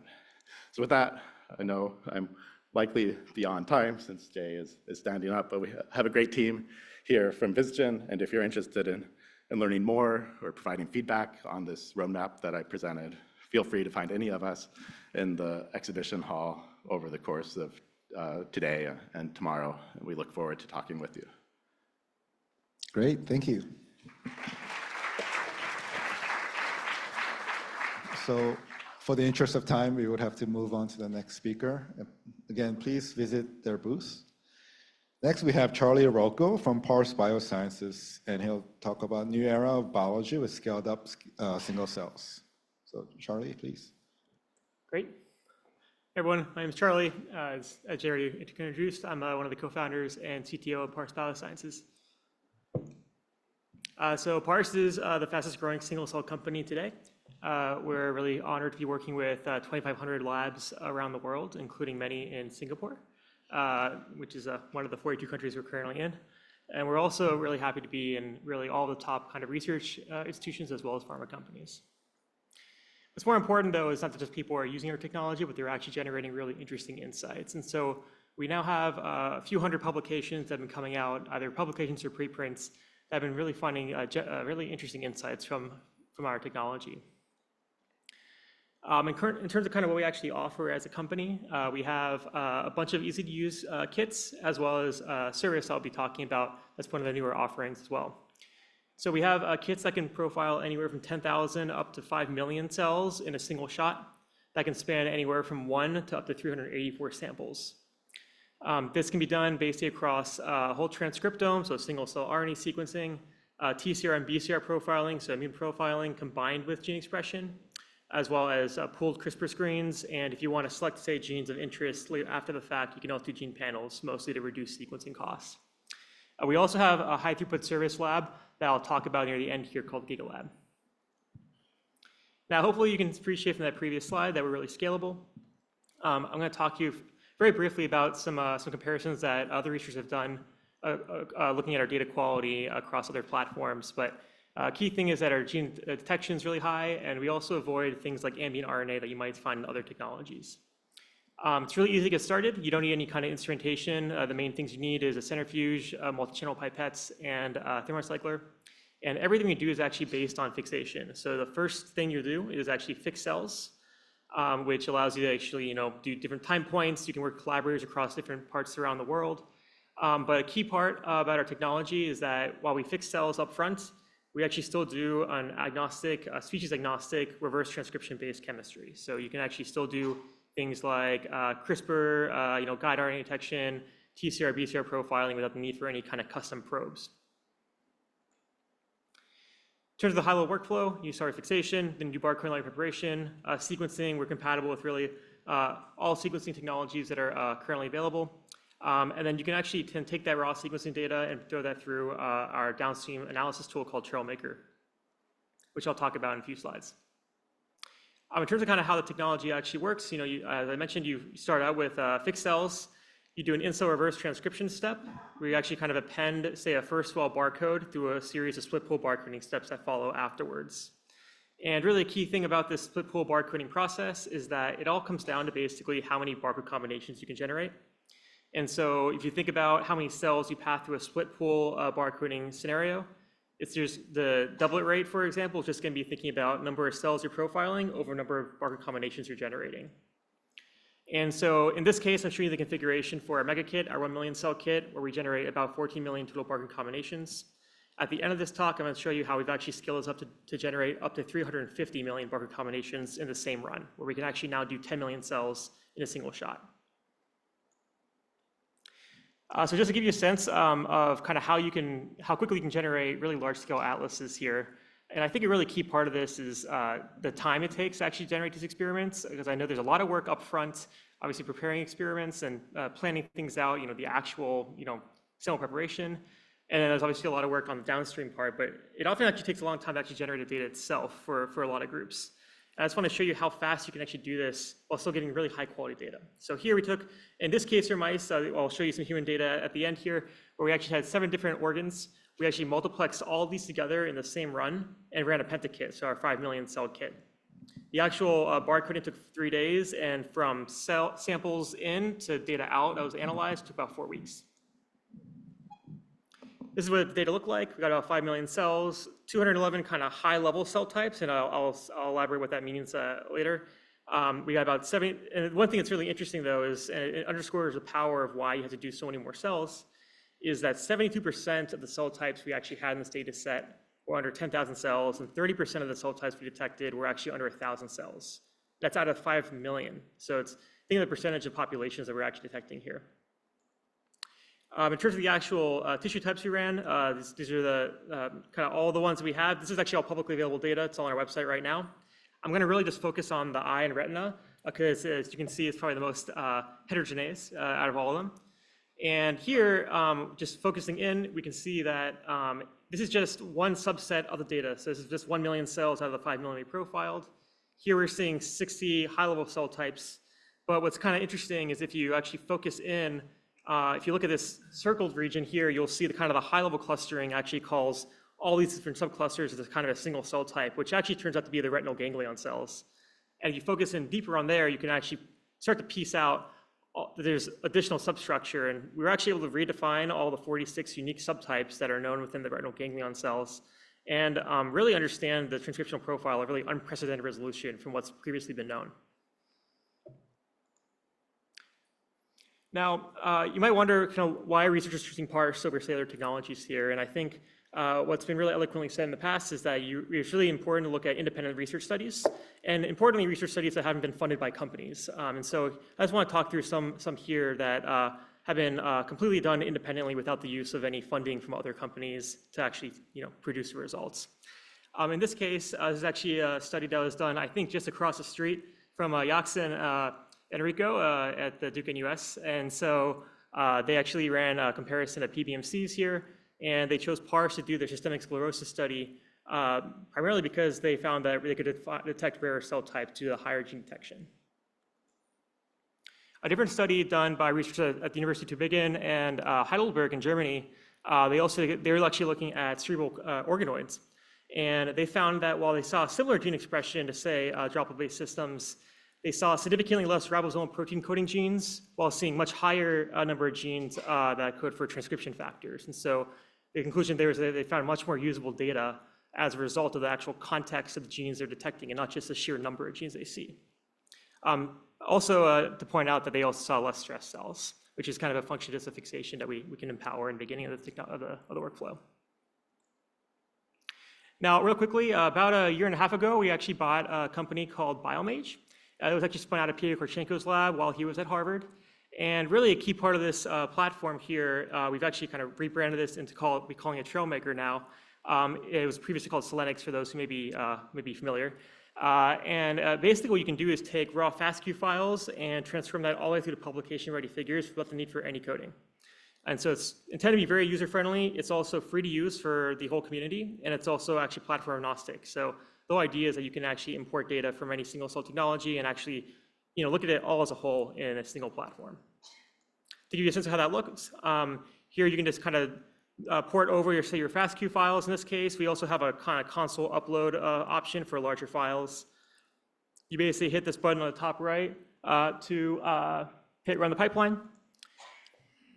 Once the pipeline runs, you'll actually generate, say, a standard HTML summary report, which you kind of see from our current kind of standard pipeline. But after that, you can actually go into what we call the Insights module, where you can actually start doing interactive analysis of data. Again, this requires no need for coding all the way through and through. And you can actually start to do, differential gene expression analysis of course, very kind of key components of single cell. You can look at, create separate cell subsets that you might find interesting that are custom to what your analysis might require. You can also do auto annotation. So here we actually use known kind of canonical markers within the field and actually annotate cells based on those markers here. And so really kind of all-in-one platform to do that downstream analysis. I'm not going to talk about it right here, but you can actually go forward and actually make publication-ready figures in kind of a final module that's in the suite here. Now, in the last few minutes, I'm going to talk about the GigaLab. So this is actually a lab that it's actually now based in Seattle, where our company is founded. We're spun out of University of Washington, where I developed a lot of this technology with some other folks at University of Washington. And we actually have built this really automated lab there. And really, the reason for why we did this was because we kept having more and more researchers come to us say, I really want to do much larger scale experiments. These are like step function, level experiments, not just like, 1 extra million cells. And so we realized is we can really, really scale up our technology in a way that's pretty trivial for us. And so here in this lab, we can actually generate per run 350 million barcode combinations, which allows us to actually do 10 million cells with double rates much lower than if you were to run 10,000 cells on other technologies. Importantly, you can actually also scale up to doing very high number of samples all in one shot. So you can actually do up to 1,000, 152 samples across those 10 million cells, which kind of correlates to like 12 96-well plates, for example. Our first kind of demonstration of this was a collaboration with Fabian Theis, where we actually took 12 different PBMC donors, applied a cytokine treatment across these different donors, and actually ran all this through the GigaLab. So basically now to do 10 million cells took us also just 3 days. We did all the sequencing through Ultima, and then did data processing with some GPU accelerated pipelines that we've developed here. So actually altogether, this took about 2.5 weeks. The data is really beautiful. We're actually in the process of analyzing more and more of this with a number of collaborators here, and we're actually finding some really interesting insights here. This data is actually available for download as well on our website. In the last 2 or 3 minutes here, or less, Shay, I'm going quick here, but I do want to talk about this final data set we've generated, which is actually now the world's largest single cell data set created to date. This is a collaboration with the Arc Institute, Ultima Genomics, and a company in the Bay Area called Tahoe Therapeutics. So what we've been able to do here is we actually created spheroids, and this is actually work that Tahoe's founded upon, where they have 50 different cancer cell lines. So we can actually do SNP genotype demultiplexing through the 50 different cancer lines. But we can actually now apply kind of the GigaLab sample multiplexing ability to now apply different drug treatments across these different kind of 50 lines all together. And so what that data set actually ends up looking like is 50 different tumor cancer lines across 400 drugs, across 3 different drug concentrations per drug. Altogether, this ended up being about 60,000 different conditions being sampled. This is actually across 101 million cells, 1.5 trillion sequencing reads with Ultima sequencing. And to actually generate this data, it just took us 19 days in the GigaLab. And this is actually, I should point out, this is actually all in a preprint. It's already been put out. So if you want to, dive deeper into the data, feel free. I'm happy to send you guys a link afterwards. It's in the previous slide. One kind of interesting story that we've already pulled out of this data set, though, is pretty interesting, is looking at sequinavir. So sequinavir is actually a drug that was put out by Roche in 1995, and it's actually pulled off the market due to a number of different studies. The FDA actually conducted a safety review that found that while it's an HIV protease inhibitor drug, it was actually found to have cardiac effects and a lot of weird kind of off-target effects. And what's interesting is in this data set, we can create a similarity matrix across sequinavir and the other 400 or so drugs we had, and we actually can find similarities in a transcriptional program that affect the cardiac programs. And in fact, like drugs that were known to be kind of cardiac modulators actually map very similarly to sequinavir. And so if we say had this data set back then, we might have been actually able to detect those off-target effects. So the last slide, just to point out, this is the progression of single-cell studies. This is a figure that Valentin Svensson's kind of continuously updating here, where we can see now Tahoe 100 million data set is now really just charting the way forward to larger and larger studies. And so I'll just end with a call to action, which is that if any of you guys have ideas to do hundreds of millions of cells to billions of cells across tens of thousands to hundreds of thousands of samples, we're ready to go right now. And so feel free to come talk to us. We have a booth out front, and we'll be here for the next few days. Great. Thank you. Thank you, Charlie. I'm going to guess I got no questions. Sorry, no time for questions. All right, thanks, Jay. Please visit the booth.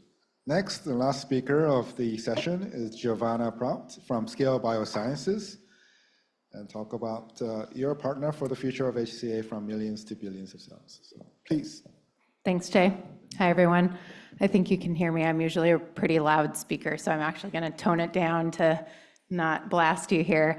It's so great to be at another HCA meeting. It's great to see you all and meet people who I haven't met before. I'm the CEO of Scale Bio, and I'm going to tell you a bit about us right now. So it's a really exciting time in single-cell omics. We heard from Aviv and Sarah's talk this morning that there's still so much work to be done in extending the cell atlases, filling in the gaps, looking at our healthy models, but extending that to disease models and across multiple modalities. But we're also seeing kind of the mainstream usage now of AI, foundation models. Many of you in this room and in the HCA were pioneers of using AI with single cell, but really has come mainstream. And you're starting to see these really large programs centered around the virtual cell with CZI's Billion Cell Project and ARC Institute's project. Finally, pharma has accepted that single cell is a technology that needs to be implemented to really drive clinical success much faster than their other techniques. And so this is really what excites us at Scale to bring new products to market for you all. So if you don't know much about us, we have a full portfolio of single-cell omics technologies. On the transcriptomics side, we have our new quantum scale RNA product that I'm going to tell you a bit more about. We just got named as one of the Fierce 15 products for quantum scale and ScalePlex. So we're really excited about those capabilities there. We also have an epigenomics portfolio. This is really centered around whole genome methylation for single cell. And we're starting to see some really impactful papers be published in brain cancers that use our single cell methylation kit. We also have a proteomics portfolio, cell surface proteins that we partner with BioLegend and Revity on, called Total Seq Phenocyte. And then what I like to call Perturbomics, which is our CRISPR platform alongside RNA with ScalePlex. But we're not going to stop here with our portfolio. The team is busy at work developing on quantum and developing on our other multi-omics capabilities. And so what we're really focused on right now is the development of quantum scale with FFPE. So this will be a probe-based workflow that can be used for degraded samples, but also for panels of interest. We're also going to be scaling ScalePlex to 384. So in one given experiment, you'll be able to run tens of thousands of conditions just within one workflow. And this is being kind of begged of us right now from pharma. We're also working on multi-omics, so same cell, multiple modalities in our epigenomics and proteomics portfolios, and then using our quantum platform to extend into a CRISPR analysis as well. So lots of things in the works back at home in California, San Diego. But let me tell you really what we drive to when we develop products. Unfortunately, the pricing is not free, but we have one of the most competitive pricings. If anyone has a business model that allows us to just give away free products all the time, please let me know, but that's not it. What I'm offering here. But what we try and focus on when we develop products is really removing these technology constraints. So free of instrumentation or clogs or emulsions or vortexing. We now have a workflow that's free of even the library prep, so tagmentation or fragmentation.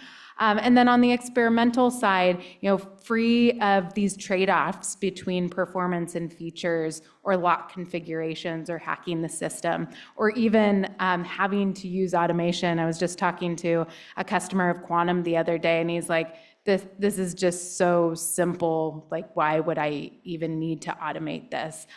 Which is really great to hear because, these are the things that we're focused on. So let me tell you a bit more about Quantum Scale. This is our newest product, and it's really a technology innovation that we've put out on the market. And so this workflow starts with cell fixation. It locks in the biology. It allows us to permeabilize in the barcodes.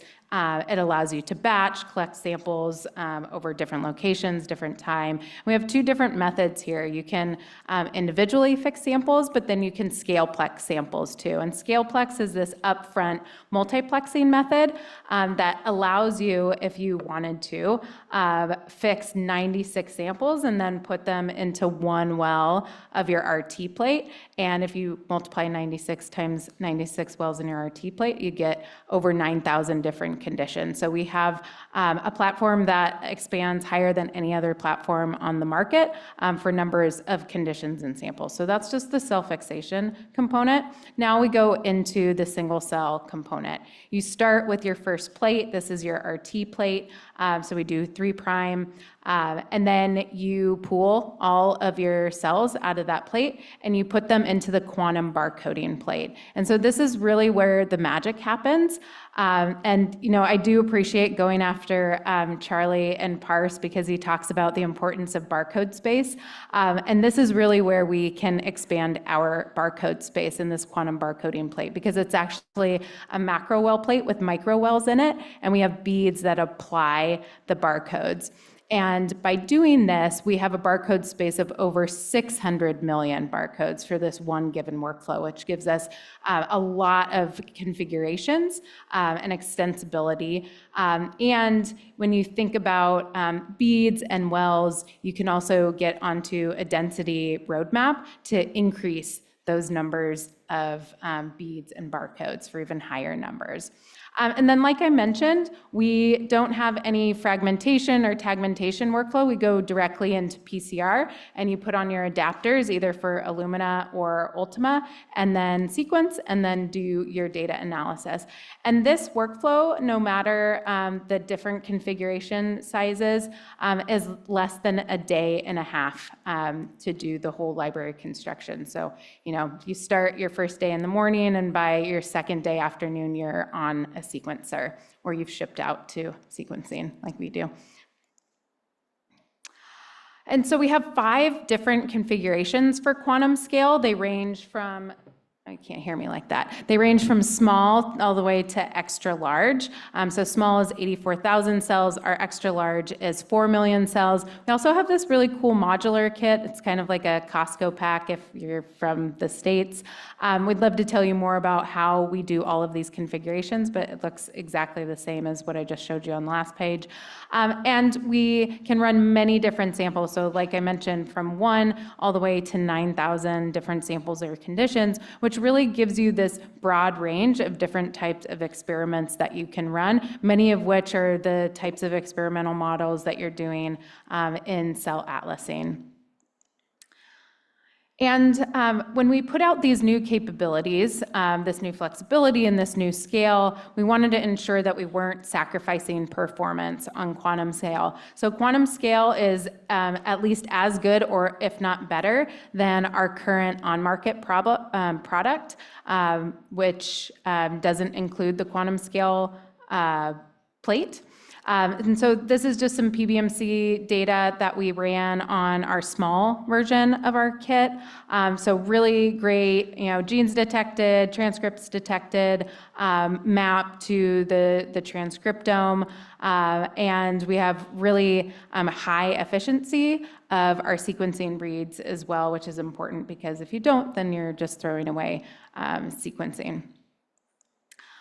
And so we are starting to work on some really impactful products or projects, and I'm really thankful that Sophia allowed us to talk about a project that we're working on. It's really ambitious. It's the epitome of diversity in a project. So what they've been doing is collecting samples globally through the African Caribbean single cell network. And they have 600 samples. These samples are gynecological tissues and also breast tissues, but with the matched PBMCs too.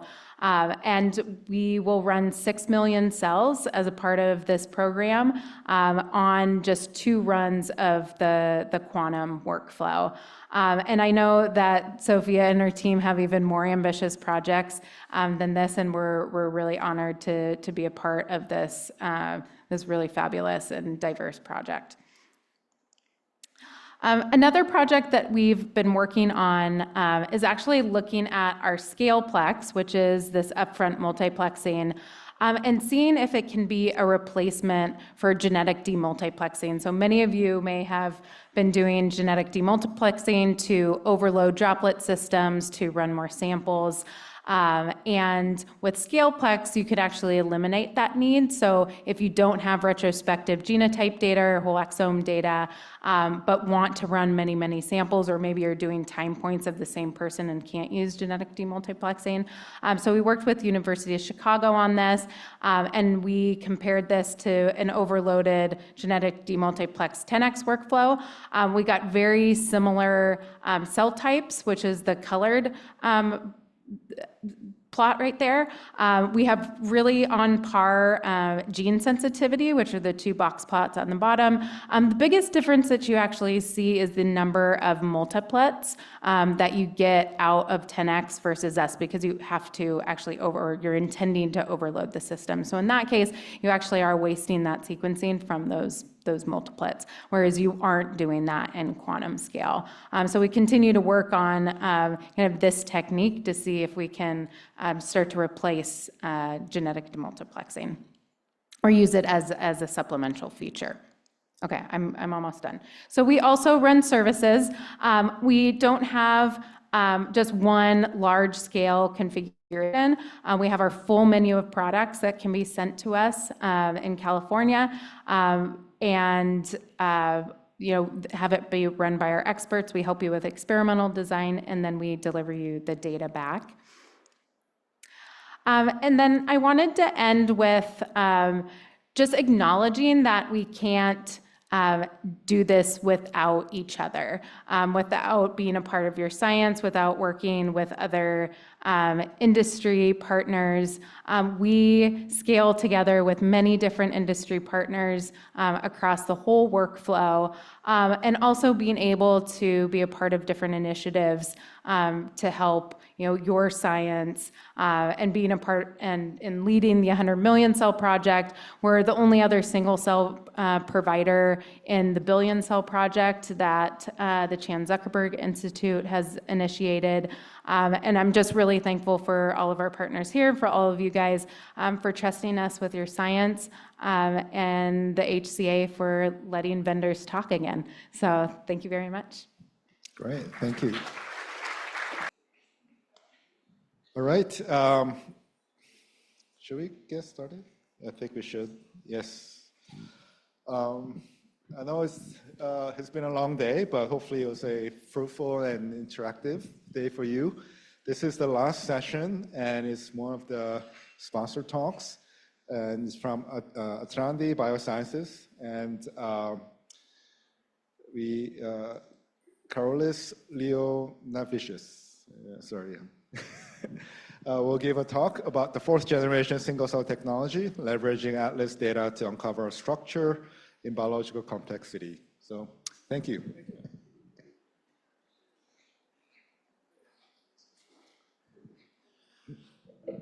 Can you hear me okay? Yeah, that seems to work. All right, so last talk of the day. My pleasure being here and closing this day. When I had a chance to first prepare the talk, I had actually a lot of thought about which topics to present and how to present the technologies that we work on. And hopefully the topic that we picked will be of interest and hopefully some insight for the scientific problems that you are dealing with. So a quick word about us. We are a small biotech of about 100 people in Lithuania, which is about as far as you can get from here.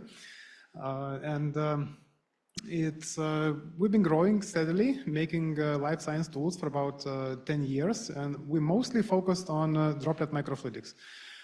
So that encompasses not just the technology itself, but a lot of molecular biology, a lot of software, hardware, and other types of engineering that goes with it. And the problems that we addressed originally focused on screening, so various tools that allow to perform as many experiments as possible on diverse samples. But recently we have been getting into more high throughput analytical systems. And the topic that we picked is related to atlasing. And so from what we've seen, there has been a lot of atlas generation over the last decade, and for good reasons. They provided a lot of unprecedented detail about the cell types and heterogeneities present within tissues. However, we believe that the impact to routine molecular biology testing has been more limited, and let me illustrate this with a short story. So in 2019, we approached one of the leading hematologists in the country, and we presented at that time a new technique called single-cell RNA-seq, which was able to generate these lovely maps of very colorful cells from a particular patient. And we presented this map to the doctor, and we asked him if he would find this useful for diagnostics.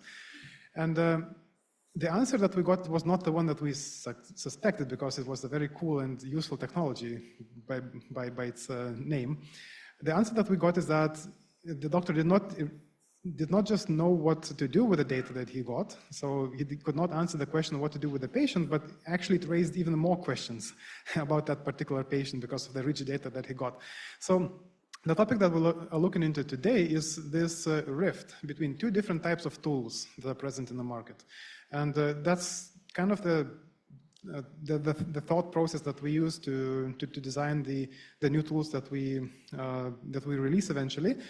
And most of you are familiar with this Atlas generation ecosystem, and they basically prioritize total sampling and analysis. So you want to analyze the whole sample, you want as much data as possible, and you want as much resolution as possible. And most of the value comes from data novelty and uniqueness. However, if you're faced with the problem we have to make a lot of samples, we have to make a decision based on the sample that you got and the data that you got. There's a different kind of challenges and priorities that you have. So you have data sufficiency at the top of your mind instead of data excess. You have sample throughput, which comes down to cost efficiency. And what we believe in, it comes down to sample targeting and analyte targeting eventually. And so in this context, I'm here presenting this new concept of liquid handling. And so as a company, we focus, as I mentioned, on microfluidics. And the main idea of all this technology stack relies on these semi-permeable capsules. And so what these actually are, they are little compartments that can encapsulate cells and nucleic acids. So we designed the shell in a way that it can contain the DNA and large molecules and large objects like cell, bacteria, DNA, viruses. And then they can permit the exchange of smaller molecules like nutrients, gases, enzymes, and all kinds of other small reagents. So what this allows to do, if you have the containment of cells and DNA, then you can use this exchange of reagents to conduct multi-step workflows.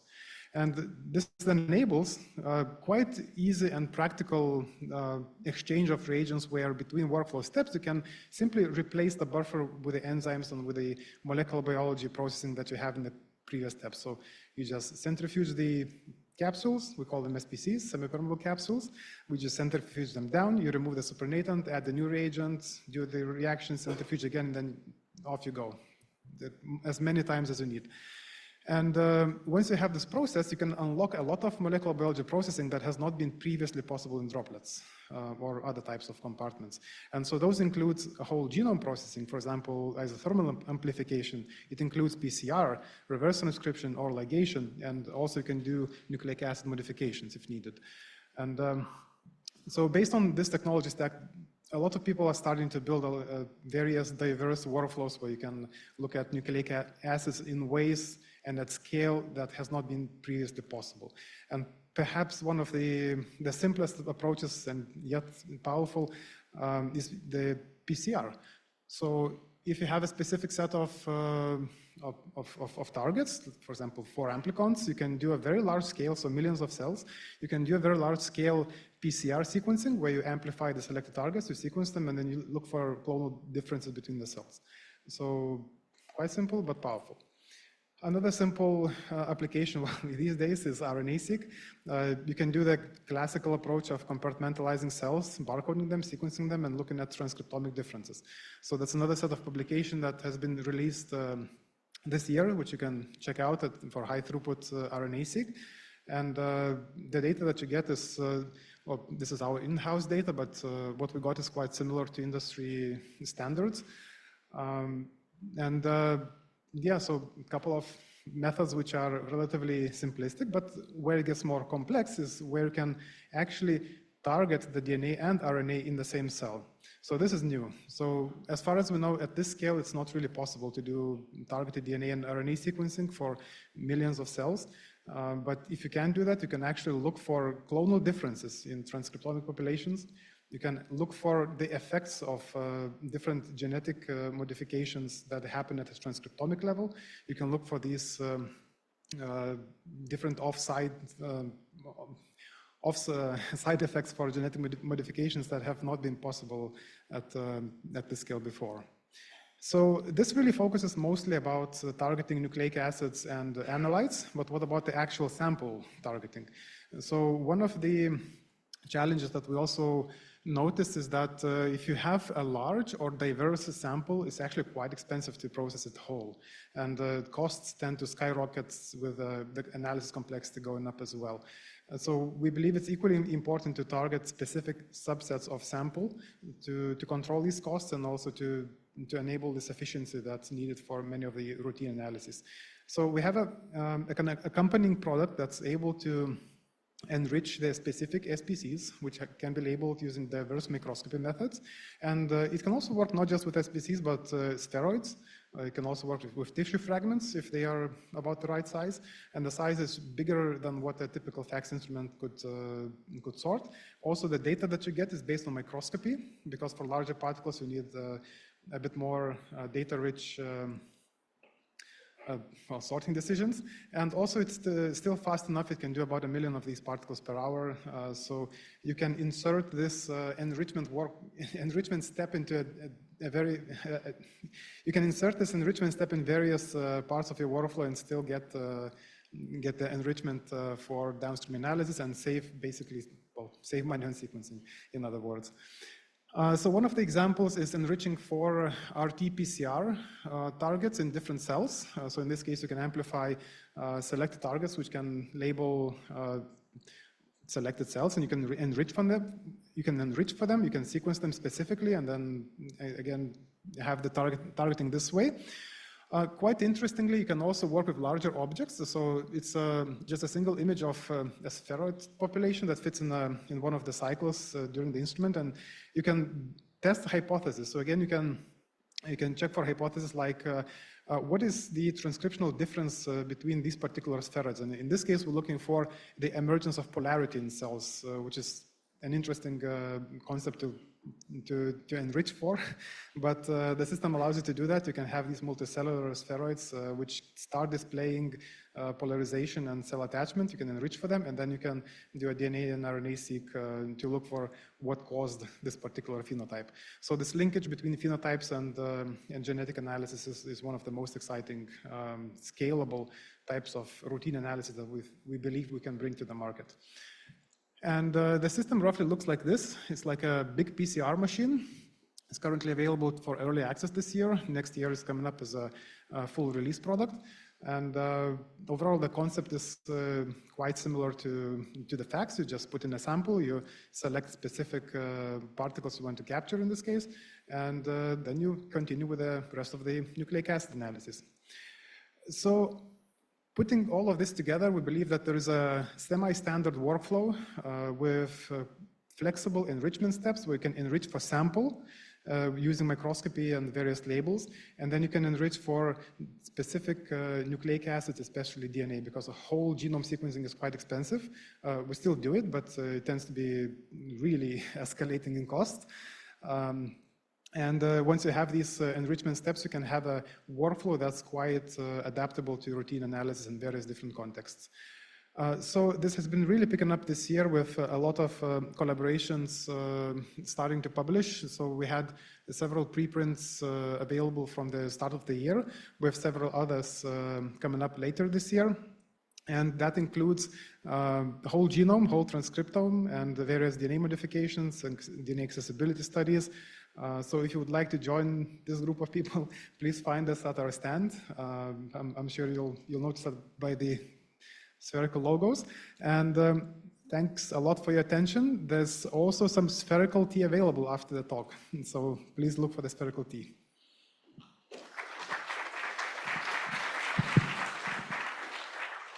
Thank you.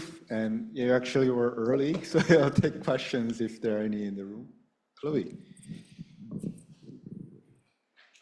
Very cool technology. I'm really glad you came to present a few questions. So I like the fact that you can capture way bigger cells, which is a major limitation. So I'm wondering if you could give us examples. You were showing a picture of a liver, but hepatocyte are notoriously very difficult to digest in human. They all die. Cardiomyocyte is another good one that could be captured. So what type of human cells have you managed to capture? So I couldn't hear the whole of your question, but I'll try to answer. You showed that you could capture cells as big as 300 micron? Yeah. And a lot of the droplets that are out there are limited to up to 100 microns. So you have like an interesting niche for some of these cells that are so big. And so I'm wondering what type of cells you managed to capture in that range. Or is it more like a group of cells you're analyzing? Yeah. So I'll quickly expand on this concept. We don't just capture cells, so that's the first thing. The idea is not just to focus on cells, because you can use FACS to sort cells quite easily. But again, another trend that we notice is that biology is getting more complex and bigger. So the model system that we used to have, which were previously mostly looking at single cells, now they're spanning spheroids. We have now SPCs, and in the context of spatial analysis, we also have groups of cells interacting together. So it's interesting to look at them as groups, basically. So when I had the liver, you can disaggregate it into clumps of cells. So you would get groups of cells which can fit into a single SPC, and then you can do the analysis on that. And if you want to get to more cellular, more granular resolution, it's possible to deconvolve them using Atlas data, and that's where the Atlas reference really comes in useful. That's so helpful. I think I had missed a spheroid piece. And then you say you can iterate multiple times and try to assess different contexts and perturbation and gas exchange. Can you culture? Like, how long can you keep them in there? You can, yeah. We have different versions of the SPC, so a shell can be made from different materials. One of the materials is gelatin. There's a publication actually based on that material, and you can make SPCs of various sizes, from about 50 to 150 roughly microns, and the cells grow in that. They can grow for weeks, so we can culture for over a month. Quite interestingly, actually, once they grow, they start to expand the SPC. So one of the interesting things that we explored about 4 years ago now is what happens to cells under confinement when they get so compressed. They still grow. They don't rupture it, but they just slow down the growth. So that's what happens if you culture them, but you have to culture them for weeks to see that. Thank you. That's really cool. And I think that's a cue for us to close for today. So let's thank the Atrandi again.